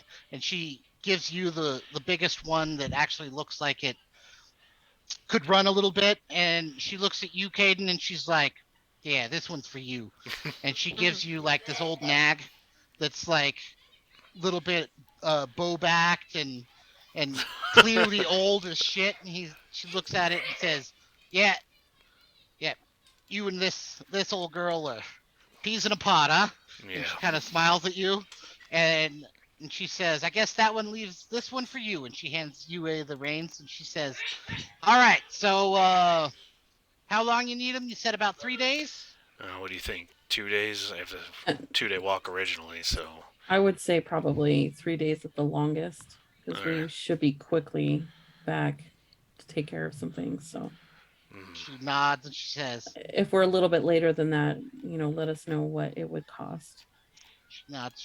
"Well, that looks like it'll run you guys about 15 gold pieces." How'll that do you? Total 15 gold pieces total. Correct. That's fine. We could do 5 each. Isn't that a lot? Or would I know if this is a lot? It seems like a lot, but I don't know about horses. It's actually fairly inexpensive for Oh, that's getting cool. horses. Yeah. I'll place down my 5 gold. Yeah, and Okay. I will as well. I'll pull it out. All right. And she's like, as you guys pull it out, she says, "Don't give it to me." And she says, she yells over her shoulder. She's like, "Gunny, get over here. Take these fine folks' money and read them the contract." I'll And take she this turns one, away. Grandpa. And what was that? I'll take this one, Grandpa. I'll pay for this. You don't have to. She ignores you and just kind of walks away. And the guy that was sitting at the gate when you came in walks out with like an iron bound chest, and he opens the chest and he says, "Go ahead and put it in here." And you guys all give him the money. Mm-hmm. Yeah. And so he closes it up and he kind of like uh sits it down on the bench next to the stable, and he pulls out a scroll and unfurls it, and then he spends about 10 minutes reading this scroll that says, "You are taking possession of these 2 horses, blah blah blah, legalese. If you return late, you will pay the sum of blah blah blah," and basically What is reads that this. sum? So you pay twice the rental fee if you're late. And he reads the contract to you and says, "Sign here." And he hands you a pen and holds out the contract to you. Okay. And do you guys all just sign it? Yeah. Yep. And so What does it say if what does it say about if the animals don't come back? then you have to purchase the horse and pay a fine. Oh, fun. So anyways, she does the contract, rolls it up, and says, "All right, well, see you guys in a couple days. Good luck." And he walks away and goes back to doing stuff, and you're standing there with 3 horses now. What do horses eat? They I think rabbits, They're the definitely people. rabbits. That's because What was your way asking? rabbits eat carrots, so horses eat rabbits. Makes sense. stands to Father's reason. logic. Absolutely. So do you guys hop on the horses and head out? Oh yeah. Mm-hmm. All right. So you guys hop on the horses. You guys put saddlebags on them and all that, stuff that you do when you're getting ready to go on a long journey. Mhm. And you guys head out. And as you guys are walking, it takes, it's a fairly nice day. The sun's out and the sun is shining and the birds are chirping and everything seems kind of nice. And as you guys are walking, you're walking through hills and um, there's trees on both sides of the road. They're clearly in a forest, and um, after a good couple hours, the hills start to fade away, and you're clearly walking through a denser kind of pine forest. Um, and it takes you guys the better part of the morning and afternoon. And then as evening starts to creep up, uh, the road kind of the pine trees start to thin out, and the ground starts to like smell like more earthy and wet. And as evening starts to come on, you see as the trees start to have moss all over them and kind of be hanging more of like willows instead of pine trees, kind of to the left of the road. And then the pine forest kind of continues to the right side of the road. And you start to see like marshland starting to form around you, and the trail gets muddier, and the terrain gets a little bit more difficult, and it gets more humid, and it's becoming kind of like evening time as the sun kind of sets, and you guys are all starting to feel kind of tired. You've been kind of traveling through the day, and throughout the day you've seen some travel. You've come up on a couple of carts carrying iron ore down the road. You've passed several like wagons heading back towards um, Ironmore. Uh, it's a fairly well traveled road. But it's not like busy, if you will. It's clearly specifically used by the inhabitants and the people that do business with the Ironmorn town. Um, as evening comes, are you guys going to push through the night, or are you guys going to set up camp? And it gets like really dark. There's no lights anywhere, and it's very dark. So if you guys try to keep going, it will be much slower. We're there though, right? Not quite. You're just getting into the swamp area. But if it was a day there walking, wouldn't it be less on a horse? And we left in the morning. Yes, so you're probably correct. I wasn't thinking about that. Because I had a whole thing planned. But yeah, you're probably right. So as the evening sets, you guys kind of get into the the swampland. And I will put you guys on the map that I made, if I can find it. Yay. Uh, I forgot what I was doing. where is it? Did I not? Oh, here it is. I don't know how I fit 9 torches in my backpack.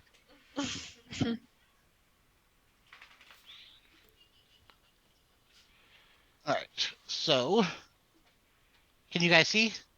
Eat. Perfect. So, you guys kind of come in right about here, and as you guys kind of see this kind of large kind of body of um, water to the um, northeast, west, to the west, there is like a large kind of swampland that extends out into the distance as far as you can see, and then to the east is kind of a pine forest. But it is kind of like getting towards evening time. So if you guys go exploring in the swamp, it will be dark by the time you guys get into the swamp. Um, what do you guys want to do? You guys want to set up camp or try to push into the swamp? I guess it'll be easier to find what we're looking for in the daytime, unless it's something that's nocturnal. What is it we're looking for again? We got a Mud? few things. Specific mud, though. It was like, had to be black and icky. Yeah, black all, I have mud it written all. down. Oh, sorry. Go ahead. Sorry, I'm stuttering with my words again. All mud looks black in the nighttime, so if we don't want to get the wrong mud, let's make camp. Yeah, I Yeah, agree. that makes sense. So we gotta watch out for star flowers. That's somewhere else, I think. In the Oh, swamp, we have giant wasp, blood iris, me, and thick black vicious mud, okay. viscuous. I have blood daisy. Yeah, I have blood daisies too. Yeah, probably the same thing. So yes, and the blood daisies, and everything except for the star flowers, um, and potentially the giant hornet or giant wasps can be found kind of in and around the swamp area. Um, but go ahead and roll me a survival check to find kind of like a campsite. Are you just going to camp beside the road, or are you going to kind of go off into the forest to camp? Go off into a little bit. Okay. I was like, don't let me do it. Somebody else. So you The way we're guys working together. are you guys trying super hard to conceal yourselves, or are you just kind of like trying to get off the main road so you're not obvious? I would say trying to conceal ourselves best we can. Okay. So you guys make your way a little bit off the main path, and go ahead and roll a stealth check, Ayla. Roll a stealth check. Nice. Okay. Perfect. So you guys kind of find a place that's kind of like tucked in some trees, so it's kind of hard to um, find you, and you guys set up camp. do you guys have like a fire and everything, or are you trying to be super incognito? Is it cold? Yes. Yeah. It's like you guys have noticed up here is much colder than you're used to. We can keep Isn't it like, coals and smoke yeah, rather than a fire. isn't that called like banking a fire? Yes. Yeah, we can try to do that. Probably the best because we don't want to be cold out here.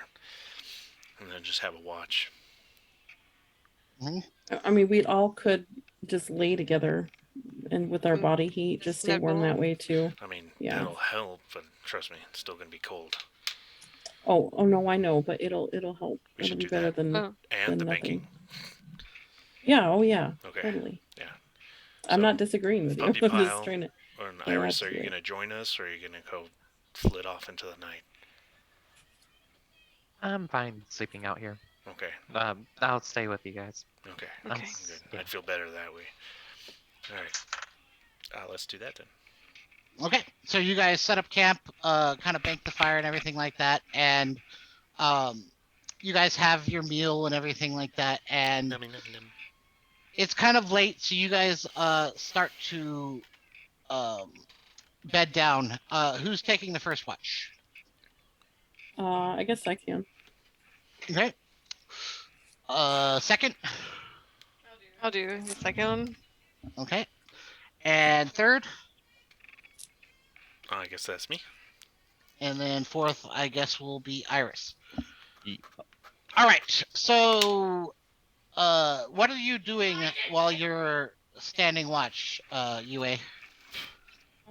So I would like to uh kind of step away from them, and instead of just sitting still, I'm gonna walk around, um and every so often kind of doing some of my uh movements, just kind of staying awake, staying moving, but I'm gonna be as quiet as possible, obviously. Okay. Um, Go ahead and roll a perception check. Okay. You basically do some your kind of maneuvers and whatnot for a while, and all you hear is like weird, like loud, kind of like croaking sounds out in the swamp, and like I don't know if you've ever been to like Florida or like a really kind of Yeah. dense marshland. Yes. Those kind of sounds, like We loud have them in birds, Michigan too. yeah, constant yeah. like Yeah. insects and whatnot. And occasionally you hear like roars and kind of weird sounds out in the yes, basically just a shit ton of mosquito buzz out in the swamp. But most of your um watch kind of goes by uneventfully, and you go and you wake uh Ayla up for her watch. And Ayla, what do you do while you're on watch? Just mostly sitting, watching, and I'm doodling in the journal just to keep me awake. Okay, go ahead and roll a perception check.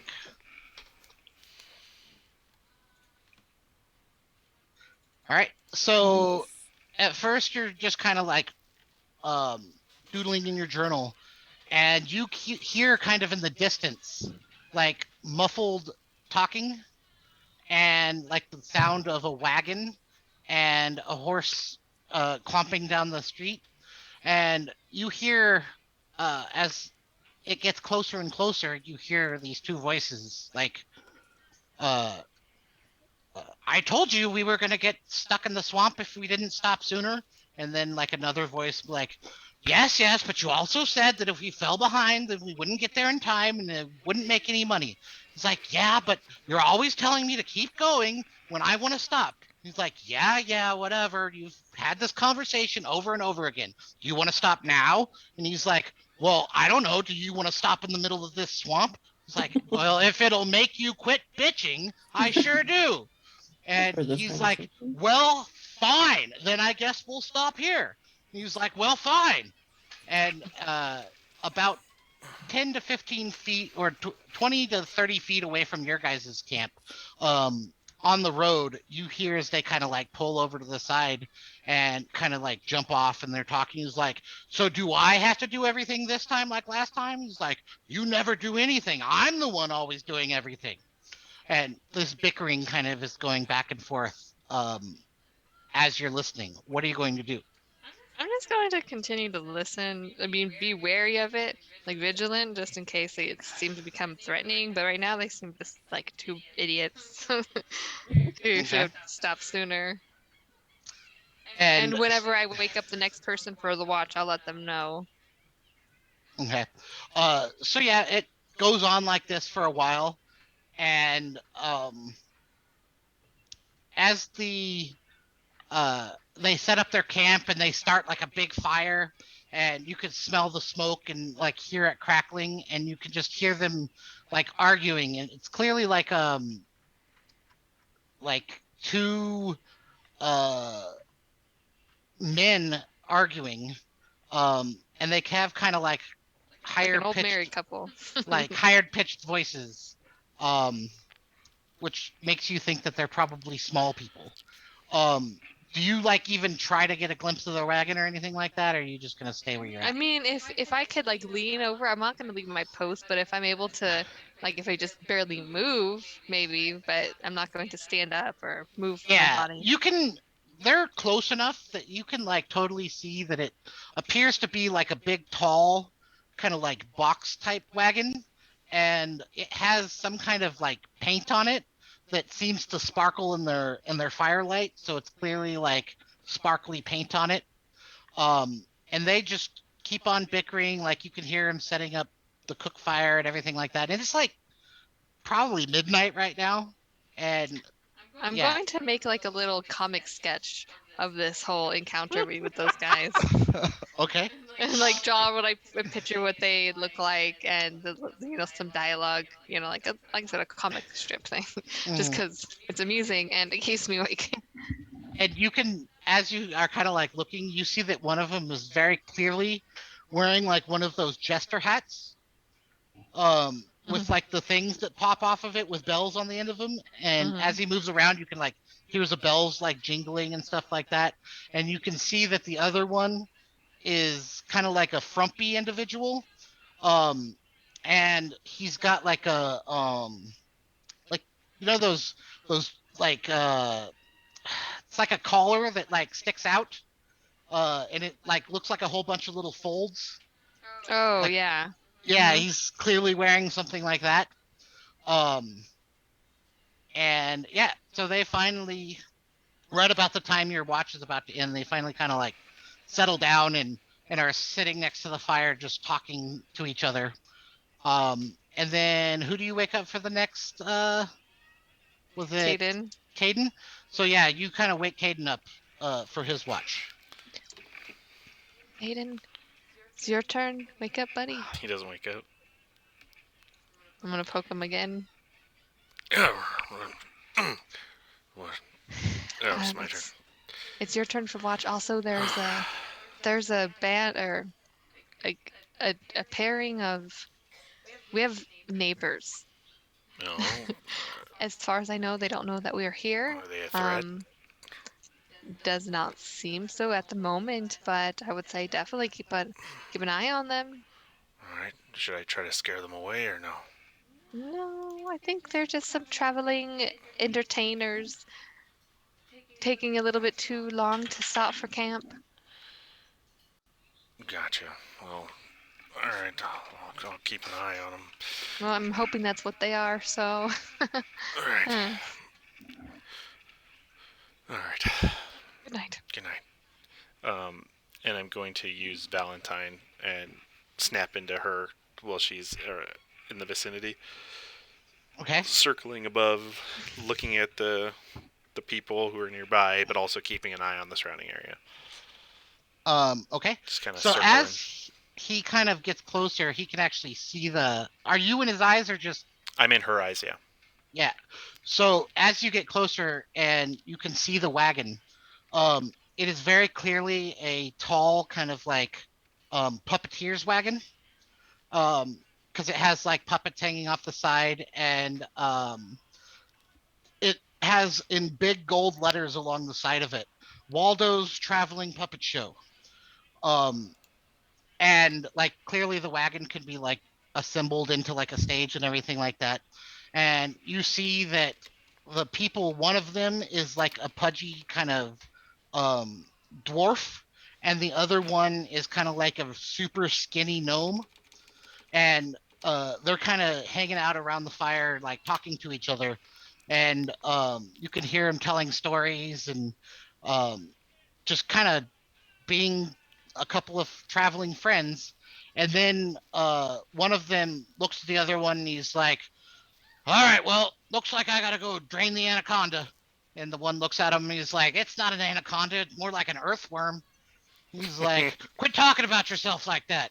And he starts to head out into the forest, walking towards you. Walking towards me. All right. Yes. I'm gonna have Valentine intercept and kind of just land on a branch low enough to see him, and so they like to acknowledge, like to get between me and him, and just to be a presence in between us, to like maybe try to intimidate, not to walk any further, because this is a weird looking owl. It's not an owl, like it has a mask and four wings. Okay. So just Uh, does it like land where you can clearly see it? yeah, yeah. I'm telling Valentine to land in a way specifically. So he sees it fly down, and it's the pudgy one that's kind of walking through the forest. He looks up and sees it, and he's like, "Holy shit! What a thing to see out here! It kind of Don't like see I have something like that Valentine every day." opened its four wings really wide and then close them again. And he looks at it and he says, "Aren't you a strange thing?" And he's like, uh, "Bilbo, get over here! Oh Bilbo, fuck! take a look at this thing." And the other one's like, "What? I don't want to see it again." He's like, "No, not that, you asshole! Get over here!" Oh my god. And he's like, "This better be good. I'm comfortable." He's like, "You're always comfortable, you asshole. You don't do anything. You're always sitting on your ass." He gets up and he starts walking over. He's like, "God damn it, Waldo! Jesus Christ!" And he walks up next to Waldo and he looks up and he's like, "Well, I'll be. Look at that thing." And he's like, "Yeah, you don't see that every day, do you?" I'm gonna have the owl like flutter down in their faces and like beat its wings in their face, like with the talons out. And he's like, "Holy shit!" And they kind of like duck underneath it. And he's like, "Well, get under a tree. Go that way. Run. It's gonna kill you, Bilbo." And he's like, "It's not gonna kill me. It'll kill you. You're fat." And they go scattering, and one of them, like, kind of runs into the bushes one direction. The other one runs in the other direction, and then uh, your alarm goes off, Iris. Okay. Since we've been having a discussion for a while, just say it was a mental alarm for this one. Yeah. Um, and what are you going to do? You hear them kind of like running and being like, "Hide! It's gonna kill us!" Iris is gonna set up with her bow strung, but if she doesn't think they're immediately a threat, she's just gonna draw back and just kind of try and stealth still, and have Crackles follow whichever one's closer to the camp. Um, okay. And what does your owl do after it tries to scare them? If they run in, did they run towards camp or no? They just kind of like they didn't even run very far. They just ran like a couple of feet and were like hiding under a bush, like looking up and be like, "Do you see it?" "No, I don't see it. Do you see it?" "I Yeah, don't think so." I'll say it flit in a tree and is good. Like if they head towards the camp, he'll do it again. Okay. Just trying to like act as a deterrent. And he, Iris is gonna send Adam a message. I'm gonna screw with these guys for a little bit. No, I say it out loud. Oh, all right, that's fair. Just try to keep them away from here. and so They they seem kind of like harmless enough. creep out of the bushes and kind of meet up with each other. And he's like, "That thing was pretty cool, wasn't it?" And he's like, "Yeah, we should try to catch it." He's like, "You want to try to catch it?" And he's like, "Yeah, let's try to catch it." And they're like, Iris is gonna have Crackles make a coming from a direction away from the camp. Crackles is going to climb up a tree and make a crackling noise towards them to try and get their attention. They totally look over and are like, "Oh man, I'm so glad we stopped here. This is awesome. You think it's haunted?" He's like, "It might be haunted." I was just gonna send them a message through the cantrip. You've intruded on the Queen's palace. Leave now or face the consequences. And one of them looks at the other one and kind of smiles. You go, "Did you hear that?" And the other one's like, "Was it to both of them or just one of them?" Technically, it was only one of them, but if Fires needs to, she could just send it again towards both of them. And he looks at the other one and he's like, "No, what was that?" It's like, Then some he prankster gets was the other talking one. about some Queen's Palace. You know there ain't no Queen's Palace out here. He's like, "Oh, really? We gotta talk to these guys. That's a good one." And they go, "Hey, who's out there?" Crackles is gonna crackle again and send another message. It's me, right in front of you. Are you blind? And one of them looks at the other one. He's like, "He says he's right there. Do you see him? Where?" And they're looking around. Crackles is gonna sigh. I'll send Kate a message. That didn't go according to plan. He's like, "I like your guys' tricks. You want to come hang out with us at the fire? I'll tell you a story." Anyone out there? But you may hear this. She's sleeping. We're right probably- now. Oh yeah, they're yeah. yelling like at the top of their lungs. Okay, So at this I'm gonna, point, we're like, all awake. sit Yeah, we're up, all and I'm awake. like, what the hell? What is going on? Why did you guys have to disturb these little knuckleheads? Oh, I was trying not to. They were heading towards our camp to piss, and I tried to get damn plug. Hello? Anyone hear me? I know you guys are out there. All right. Well, hey, don't kill us. We mean you no harm, but we're gonna start walking this way. So don't kill us. And they start walking in the direction that the one guy was coming, like kind of almost directly at your guys' camp. I'm gonna disconnect from Valentine. Oh, looks like we got a couple of knuckleheads heading this way. They seem harmless, but be on your guard. I see everyone's awake. Good morning. And you hear as one of them's like telling the other one, "Don't piss this group off." He's like, "I'm not gonna piss them off. You always piss them off." I mean, I guess it's about time we woke up anyways. It's a little bit freaking early. It's like barely like 2 a.m. Yeah, you didn't have yours yet.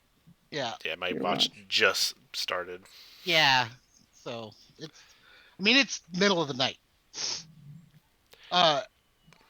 And unless you guys stop them, they kind of like they look at one of them like, "You smell that?"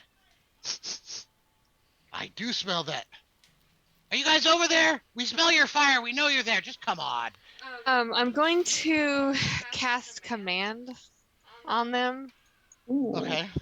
and I'm just going to tell them to forget. Okay. What is the DC on that? Hold on. My DC is 14. Okay. Why is this not working properly?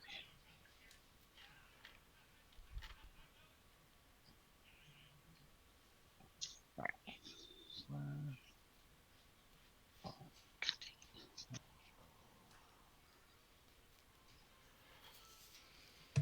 And it's a con thing? Wisdom. save.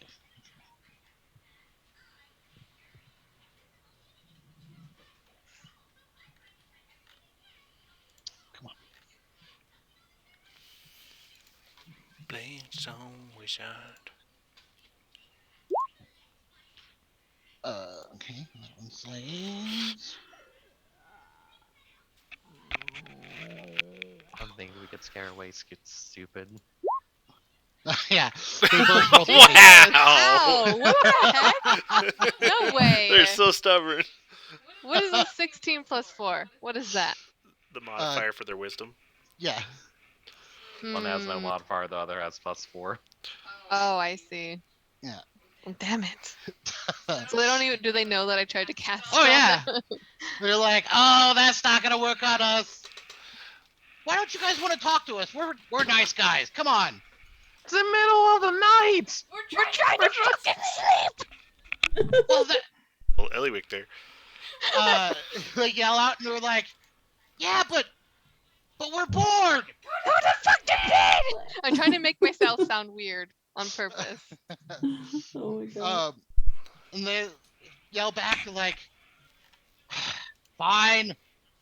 Are you sure nobody wants to come out? We'll tell you a story. We're really good at it. I have too many stories. And I'll use thaumaturgy to make a booming voice too. And I'll be like, "Do not disturb those who rest in the swamp." I was just giggling now in the corner. One of them. So Waldo looks over at his friend and he rolls his eyes. He's like, "Oh yeah, that's super scary." See All you right. in the morning. And they say, "I got an idea." And the other one looks at him and is like, "Yeah?" It's like, "Yeah." And they kind of like do this like handshake thing that where like they slap their hands and like do like a little like punching thing to each other and like start laughing and heading back towards uh their wagon. Oh God. Well, try to sleep, Virus. Your watch is next. I was No, No, gonna. it didn't. No, I was just gonna I roll mean, over and we go could back. have just eaten them for dinner or breakfast. Are you? I can't have Do you do that? Is that No. something we need to know? Oh. Hold on, so, tell me more about you. Here, I've got some garlic. so remember what I said when everyone was at break about I had something planned and I hope you guys let me do it. I was not Yeah. there for that. Um, I would have helped. it's fine. I have a plan of what they're going to do to force you to allow me to do Okay. what I want to do. And just so you know, I want you to know for Caden, they are a wagon with puppets. Oh, What? I get it. Okay. Do you remember not only the doll thing, but do you remember Yes, there was a yes. little person with Uh-huh. puppets? That was Yeah. a whole thing. Okay, so you're just giving him flashbacks, man. I was doing that on purpose. I Okay. wanted you to think exactly what you're thinking. Okay. Uh, but they're not those people. Yeah, he didn't They're get clearly this. very nice guys. Yeah, he didn't get the same vibe from them, but he still is like, I don't like that. And so they walk back to their tent and they kind of like settle in. And then Yeah. you hear Yeah. in a booming voice that sounds through the entire forest. He says, "Hey Waldo, will you tell me a story?" And Waldo in a booming voice that sounds through the forest. Sure, Bilbo. I'd love to tell you a story. Oh my god. Waldo, Bilbo says, "What kind of story are you gonna tell me, Waldo?" And Waldo says, "What kind of story do you want, Bilbo?" And he's like, "Well, we're stuck in the middle of the woods next to a swamp. How about a scary story?" And Waldo says, "Those are the best kind when you're camping, aren't they?" And Bilbo says, "Sure are. I can't wait." And he settles down and he says, "All right. Once upon a time, a long time ago." And I'm going to go pee and then I'm going to tell you guys the story. Did they seem exceptionally strong? Well, I guess he's gonna be. I don't know. Do you guys think sleep would work on them? I don't know. No. And again, we could probably just talk to them at this point. I don't think, or kill them. Either At or. this Up point, to you Ayla's like guys. about to go into, pass without a trace or something. Hold on, what is that? Try to go into stealth. Really, or hold on, what does pass without a trace do? Hold on, a veil of shadows and silence radiates, sort of masking you and your companions from detection. Yeah, it's a +10 to our stealth checks. Okay. You guys just want to go talk to them already? No.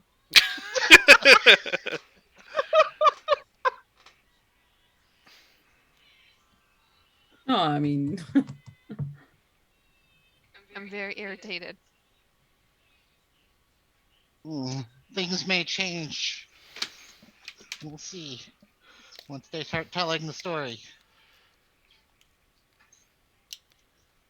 This was Why supposed to does it be. have to be in the middle of the night? This was supposed to be a spooky story that they were going to tell you while hanging out with you around the campfire, but you guys ruined it. But you had it happen in the middle of the night. Should let him get there earlier. Well, I thought you guys were just going to camp on the side of the road and they were going to come wandering up and, can we share your fire? To be But you fair, guys we'd got all. still probably piss them. We'd still probably be acting Yeah, this probably. way. All right, so he starts the story and he says, long time ago, in a kingdom, there was once a king, a great king, who ruled his nation and he was beloved by his people. And then one day his daughter went missing.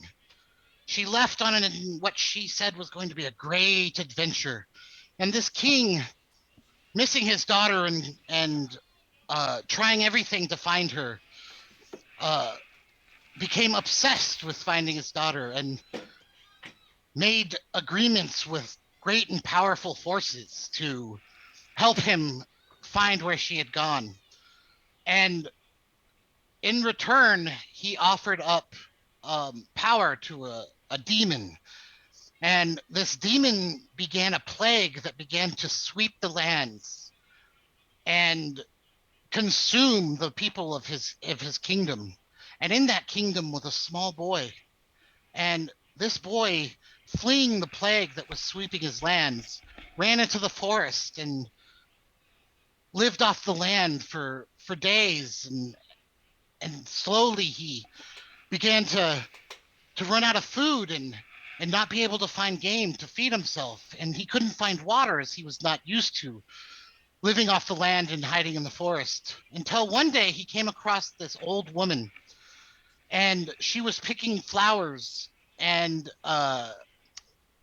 gathering what's that stuff called, sap from the pine trees. And at first he was afraid of this woman until his stomach began to growl and he decided maybe this woman could help me find some food. And so he revealed himself to her. And she saw this boy and she said, "Oh, little boy, I've haven't seen somebody like you in quite some time. Are you hungry? Would you like something to eat?" And the boy said, "Absolutely." He was starving and walked up to the woman who handed him some sweet cakes and said, "Oh, it looks like you're alone. Where are your parents?" And the little boy said, "My parents died in the plague. I'm alone. I have nobody." And so the woman offered to bring him back to her cottage where he would be safe and she would cook for him. And so he agreed and followed her back to the cottage. When they arrived at the cottage, the woman let him inside and said, come in. It's warm and safe inside, and I'll feed you and keep you safe." And so the little boy walked into the home of this old lady. And as he walked in, he saw that this house was small and secluded, and inside there were four cages. And as he saw the four cages, he turned to run, but the old woman was faster and came in and closed the door behind him and smacked him over the head with her cane. And he fell unconscious. And later he woke up inside of a cage. And the old lady was sitting over her cauldron, stirring uh, and stirring her cauldron. And the old lady looked at him and said, "Ah, you're awake." And she walked over to him and she reached into her bag that she had uh, tied to her hip, and she says, "I went out today and I brought you a trinket to make you feel better, as I know you might be sad inside the cage." And so she gave him the trinket that she pulled from this richly embroidered bag that she kept on her hip, and went back to storing her cauldron, where she would take ingredients out of this bag that she held on her hip and put them into the cauldron and stir it and whisper incantations as the brew would bubble and steam. And then the boy was kept in the cage for days and days, and the old lady would go out every day and come back every evening, and she would say, "Here, little boy," and she would take a trinket of some kind from her bag, and she would hand it to the little boy. But then she would go back to brewing her potions. This went on for several weeks until finally she said, "Ah, the potion is ready, and I have the perfect little test subject." And she says, "Come here, boy," as she poured a cup of the brew into a wooden cup. And the child would cower away, and she would say, "Come here now, boy."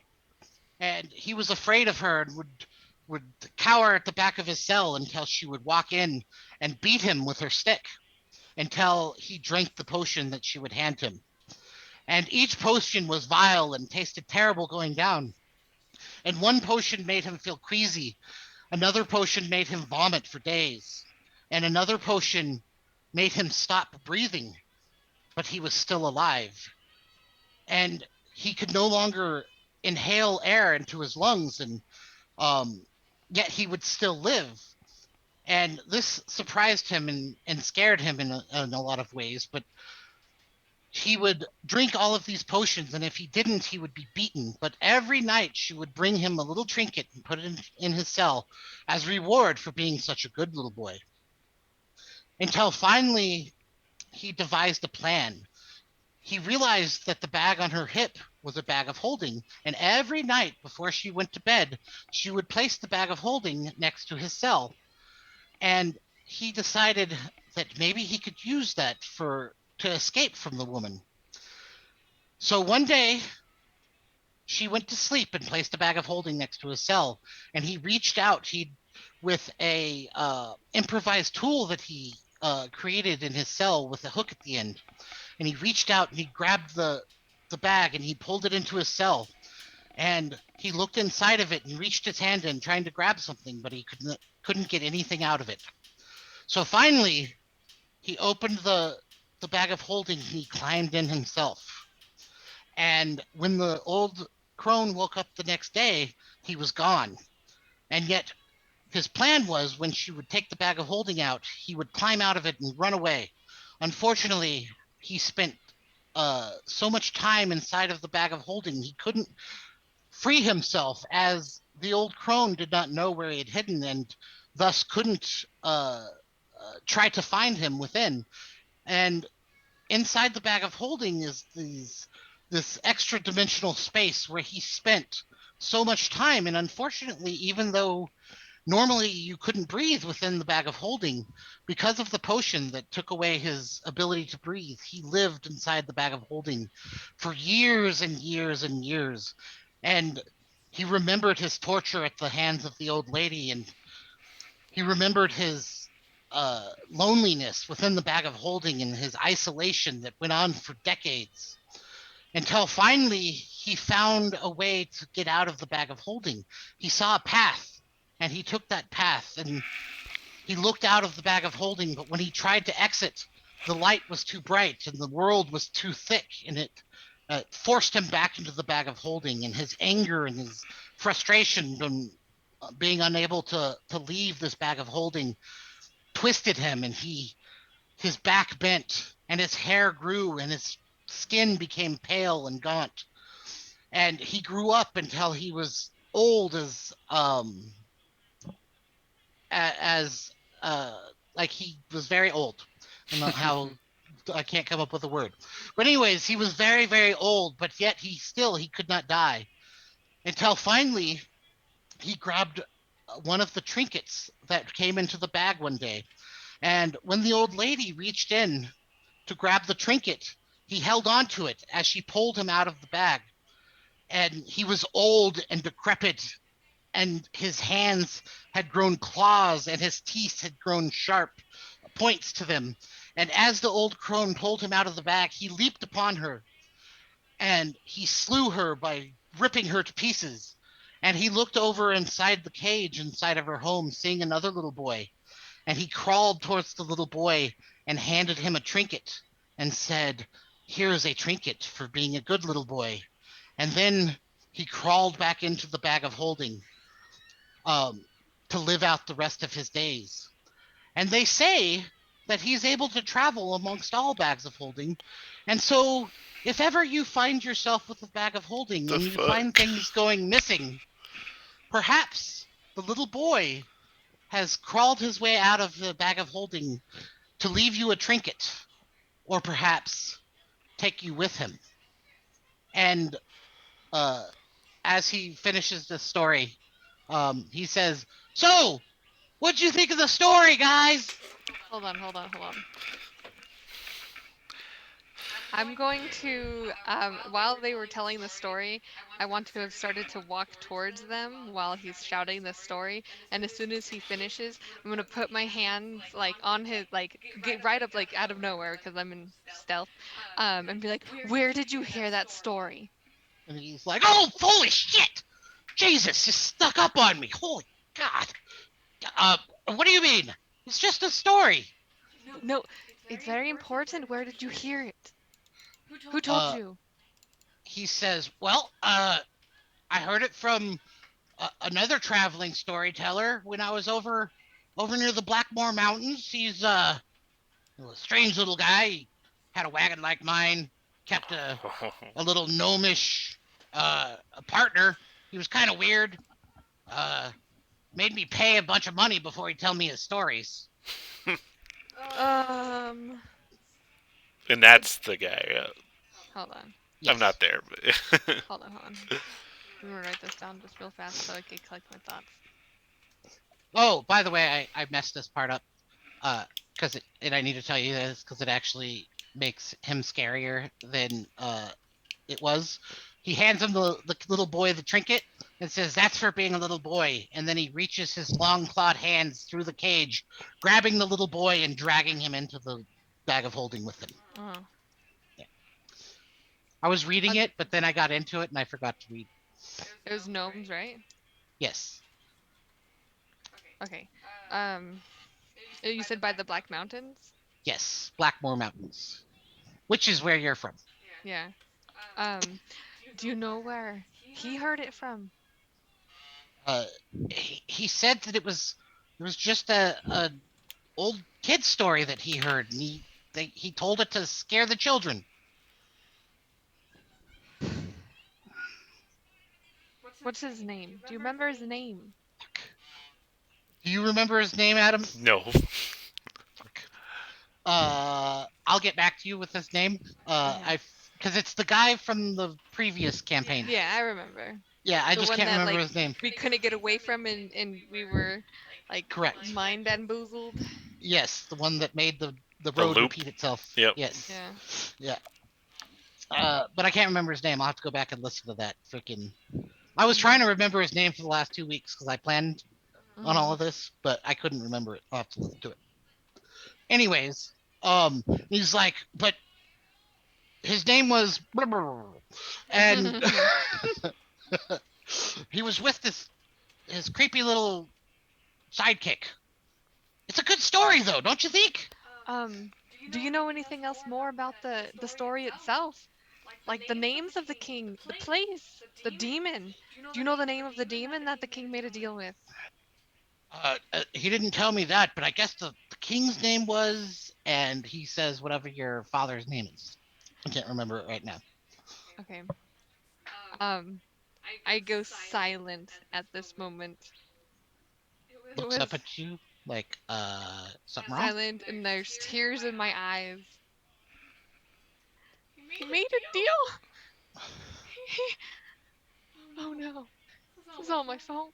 And then I just kind of leave and like run back. Lose- I think back towards where my camp was. Mm-hmm. And Bilbo looks over at Waldo. He's like, "God damn it, you pissed him off again. How do you do this every time?" Um, And yeah, so I mean, I'm assuming they may or may not hear me this. I don't know. I think Crackles was probably just hanging out there with you, and Iris is probably listening in. And wherever she runs off to, Crackles is following. And he says, as you kind of running away, "Sorry, I thought it was a good story." And then Bilbo looks at him like, "You always tell the wrong story. This is why you should let me pick the stories." And they go back to arguing, but not super loud this time. I'll send them a message. Also, towards one of them. Don't tell the others. 10 out of 10. I don't want a bag of holding anymore. uh, and he says, he messages back, "I wouldn't either, but I got a present for you in the morning." Do we have a bag of holding? No. Okay. Um, so are you guys gonna do anything? Because they'll be like, just argue and be like, "Well, that was a mistake." Now they're pissed off at us. And they're like, Like, "Yeah, for- they're probably gonna murder you in your sleep for sure." I will tell them like when I finally reach back to camp, I like quickly and hastily go to grab my journal and start writing in it like um single-mindedly. I don't know how else to describe it, just like writing everything down, and I'm very cut off from everyone else. I'm just frantically writing. For sure. Saying I just I'm want with you. um I just want to show you what this creature looks like, by the way, Which because creature? the the person I just told you a story about, Oh, okay. because it's actually a D&D canon thing. Uh, I'm gonna put it in Discord.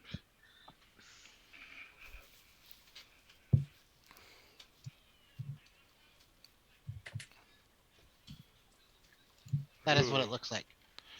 I'm not That's sleeping even- tonight. Interesting. That's awesome.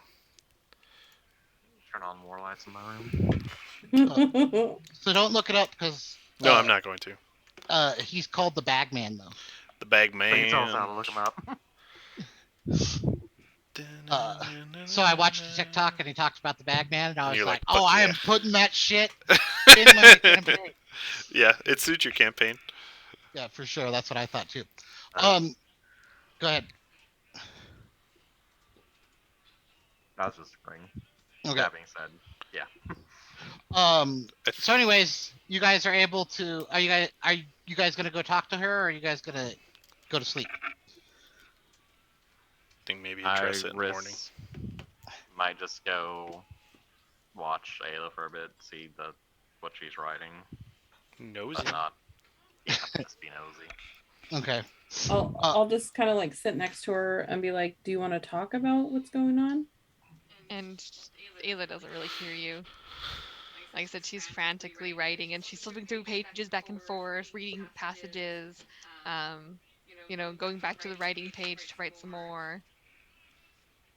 Okay, I'm gonna just put my hand on her shoulder a little bit, and then I'll go back to my thingy. Hayden, I'm pretty much awake now. You could swap watch with me. All right, I'm cool with that. Good night. I'm already snoring. You guys want me to After sleep on you? some time, probably like maybe 15 or so minutes after your watch starts, Ayla just kind of like passes out, like folds in half, and passes out right where she's at, like exhausted from whatever just occurred for her. Iris is gonna grab her blanket and just toss it over you. Oh. And you guys are able to sleep through the remainder of the night. Eventually, the two fall asleep, and um, Iris, you're the final watch, right? Yep. So right a little bit before dawn, you hear as the two wake up and get up on the wagon and start trundling off. And then the rest of you kind of wake up to start your day. And as you guys kind of walk over back um, towards the street, you see where the gnomes had left their fire, there was a stump kind of sitting there, and sitting on top of the stump is a brightly colored bag. Yeah. Oh fuck The yeah! head. Free bag. Is it a bag of holding? It absolutely is. Uh, can I? I mean, do you mind if I grab it? Does anyone have any complaints? Nope. I have about several, but go ahead. I'll just be standing very far away from you from now on. Actually, Forever. stay close, real quick. I'm gonna put my hand in the bag with intent to pull out the bag man. Oh. He wants to know if it's true, and I don't want to be scared at night. So to him, he's like, I'm just gonna prove this wrong right now. Iris's eyes are fucking saucers right now. So I forgot the most important part of this entire story. Okay. At the end, he should have said, "And if you ever want to find the bagman, whisper, 'Follow me,' 3 times into the bag of holding, and the bagman will come out." I'm not doing that. Reaching in is one thing, but I'll do that. Still, the reach in thing, So yeah, you reach in Candyman, and Candyman, Candyman. nothing comes out. and then I'll say, "Follow me." I'm not doing that. Fuck that. Oh my god. All right, who wants But to? you said whisper, follow me. Yes, if you whisper, "Follow me," 3 times into the bag, the bagman emerges from. It's Oh shit! like Bloody Mary. I mean, this affected you a lot, Ayla. I mean, in all seriousness, do you want to talk about it? Do you want the bag? No. All right. I, she's just very she does not look good. It's like, you know how you would look after a whole night of crying or something, and then you wake up Yep. and your eyes are still like kind of puffy, and it almost feels like your face is bruised a little. I know those feels. Oh, it's so sad. Um. All right. So I don't want to say this because I'm having a really good time, but it's 10:30. Yeah. So Are you sure you guys don't want to end with me whispering it 3 times? Or above board, like maybe you can get information from him, because Caden doesn't know that. I know. Okay. I mean, that's what I'm already thinking about. yeah. How We'll kind of end the session as you guys find um the bag and you reach your hand into it. We'll end the session there, so there's some suspense. But actually, there is a reason. Because the story that I told at the beginning has nothing to do with the Bagman. There's a reason I tied it into shit. Just saying. Oh yeah. I mean, I imagine you tied it in because it was my like backstory in essence. Yes, and I'm actively attempting to put things in that I can explore your backstory. So, what Adam just said could or could not be an excellent idea. Okay, I was already thinking like if that bagman was still in there and maybe he can like in the story he did talk, maybe he still talks, maybe can be persuaded to give me more information about, you know, my home. And then also maybe he knows about interdimensional travel since he lives in an interdimensional space. Mm-hmm. Well, and also, this is the thing that sucks about telling stories is I wrote like bullet points, but then I got into telling the story, and I didn't want to read the bullet points Yep, because that happens it to would me fuck too. me up. Yep. So let me just give you some backstory of the stuff that I was supposed to tell you, but I did a poor job of actually putting into the story. So the little boy that goes missing was a baker's brother. Hmm. Or was it a baker? I'm pretty sure it was a baker. What was Jamie's family? A baker. Yeah. Okay. So it was a baker's father or baker's brother, and his brother Was went the missing baker's as brother yes. or baker's son?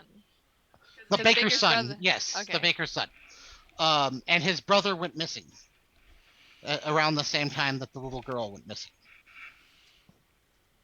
Gotcha. So Jamie's brother. Yes. Just to be just straightforward. In the story, Jamie's brother is supposed to be the bagman.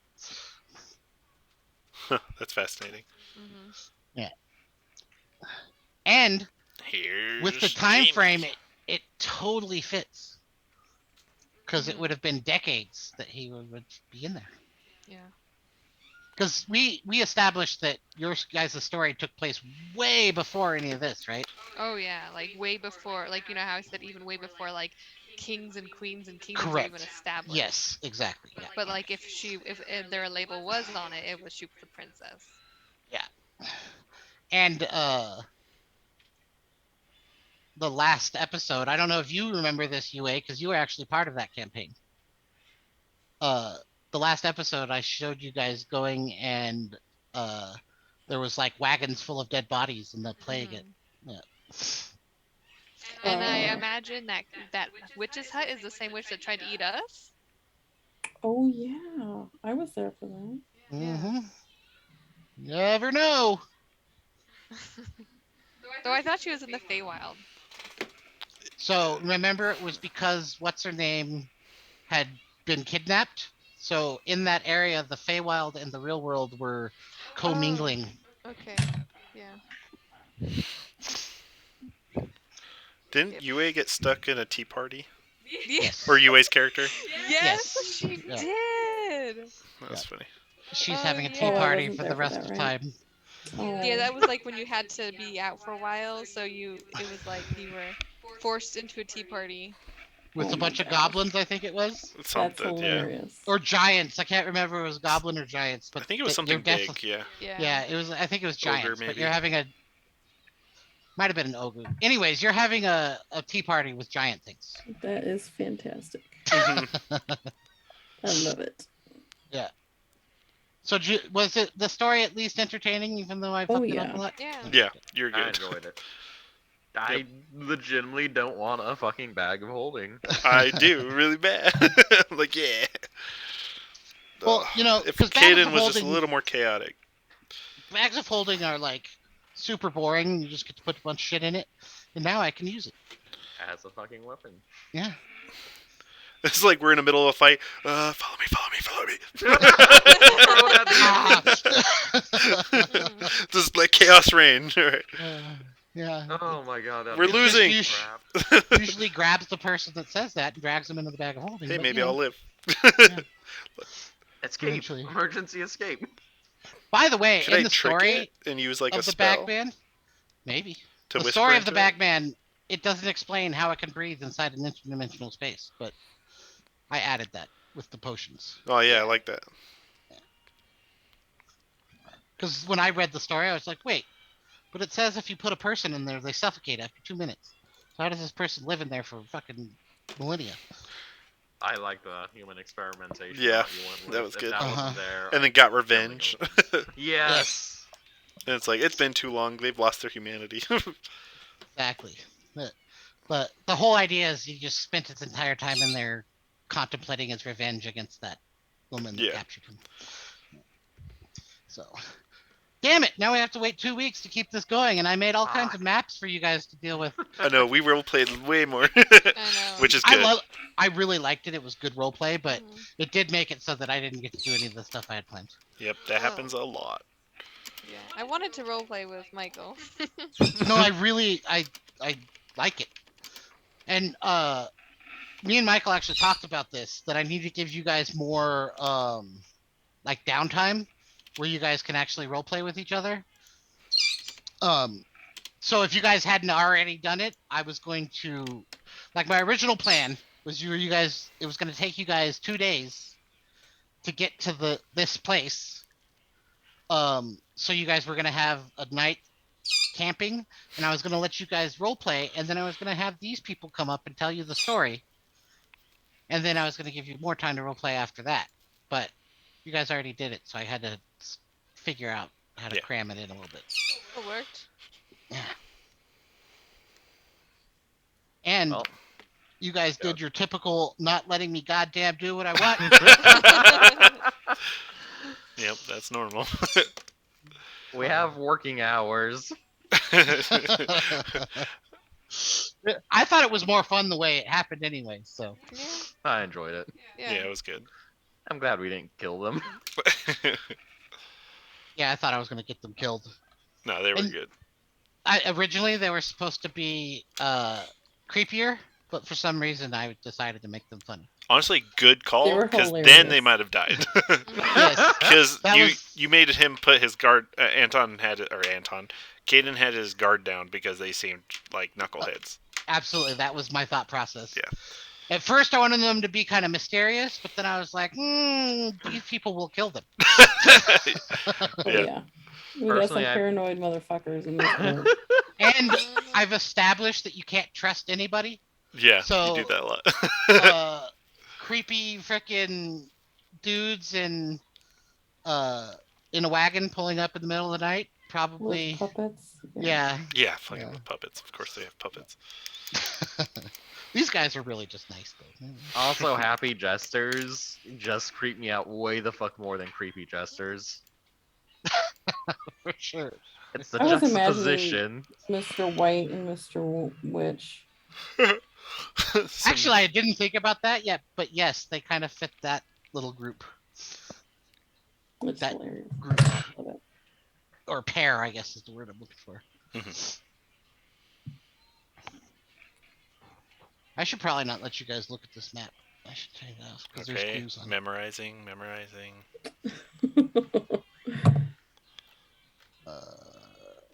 How do I get you off the map? Drag the red Probably- tab. Probably wouldn't have to worry about it, but because I don't see you guys looking at it, but there are clues on that map, and I don't want you to see it. Well, I hope that got everyone's roleplay itch scratched. Oh, I know. I gotta prep for mine. Yeah, I was gonna say, are we playing yours next week? Yeah. We're gonna start We're gonna technically complete that arc because you guys can go to town, see whatever happens, Yeah. and then, moving on. Or Freaking, staying, depending on what you guys want to do. freaking Celeste can't play the next week, which makes me sad. So Me? Oh, the week after? yeah, Wait, when? the 25th you can't play, right? Of March. That's of March. Oh, Oh. shit. Okay, You that's much better. booger. Yeah. You're gonna I have was to very remind us bummed out. way I was like, closer. oh no. Yeah, I get to Yeah, go we got take time. cool pictures. Yeah. in That's New crazy that Hampshire, there's- So, Were you but that's going? not till March. So. That there's a 25th on Friday in 2 months in a row. I know, Well, right? that's because this month is fewer days. Yeah, the 28 days. That's still weird though. Agreed. Ooh, that looks good. Oh man, that's gonna be fun to play with the bag of holding. Indubitably. I can just have him. See, I should have done this with Anton before. Then when I took the cloak, it could Anton? have been the thing in the bag of, or not Anton, Caden before. When I took the cloak, it could have been Caden's cloak that I took. When you took the The cloak. bag man could have taken your little feather cloak thing. Oh, it's the bag man did it. And then he would have whispered it. Oh, I could have got it back. Is that what you're Give saying? my fucking cloak back. Uh-huh. Defeat the bag man, get the cloak. Yeah, beat the bag man, and you can get your cloak back. Like when he doesn't need it anymore. I'm not a rogue. Man, that back in the freaking day. thing was super cool and super, super OP. Mhm. Basically, it made you invisible to everything. That was that snake thing, right? The snake. Yeah, that it Shirt. rattled when he did It was something, made of but bones. yeah, bones. That was Yeah. it. I mean, It was- ours has a snake motif going on. Just saying. Yeah, definitely not giving that to anybody ever again. It was the most OP freaking magic item I've ever given anyone. It was super cool though. I really enjoyed describing it. Mhm. God damn it! He's up way too late today. Yeah. I hate when Dungeons and Dragons is over. Yeah. It's a sad time. It was really good. Mhm. I'm glad. I was worried that you were going to be sick and I wasn't going to be I able know. to tell I you know. the story. I was literally so close to being like, "Hey, can we just roleplay it that like her infection is making her feel sick, and then I have to stay in the Uh huh. and then, you know." Yeah, I was worried about that. I was just gonna, if you got sick, we were just gonna end it there because that story needed you to be. No Effective. pointless for the rest of us. Mhm. Yeah. So. All right. Yeah, I think the cold cough really like helped. Aw. Yay. I knew. So I didn't tell you. reveal as much mystery in this one, but it was still fun. Yeah, that was good. Either way, and yeah, you did. I mean, the whole thing with the little girl. That's true. I was impressed you set that in there so well. And Right? can I get inspiration for the for the money thing? Oh, yeah, sure. Sweet. That's What actually money I thing? get it for giving a way to handle the little girl by giving her money to buy the alcohol, Oh. or giving the innkeeper money so that when she steals, it's Paid for it. yeah. If she's the one stealing, you guys don't know for sure. That's true. Yay. Yeah, actually, Sold that her. played out pretty well too. Like I was able to introduce her without it So yeah. actually distracting you guys. Yeah, we got that added on to it. So I mean, yeah, we weren't. We got some of the mystery going on. Yeah. I'm assuming. It was cool because I got to add more shit going on in the town. There's a lot of stuff that you guys have to figure out inside this town. Not really, actually. You only have two kind of main things going on. Of course, now,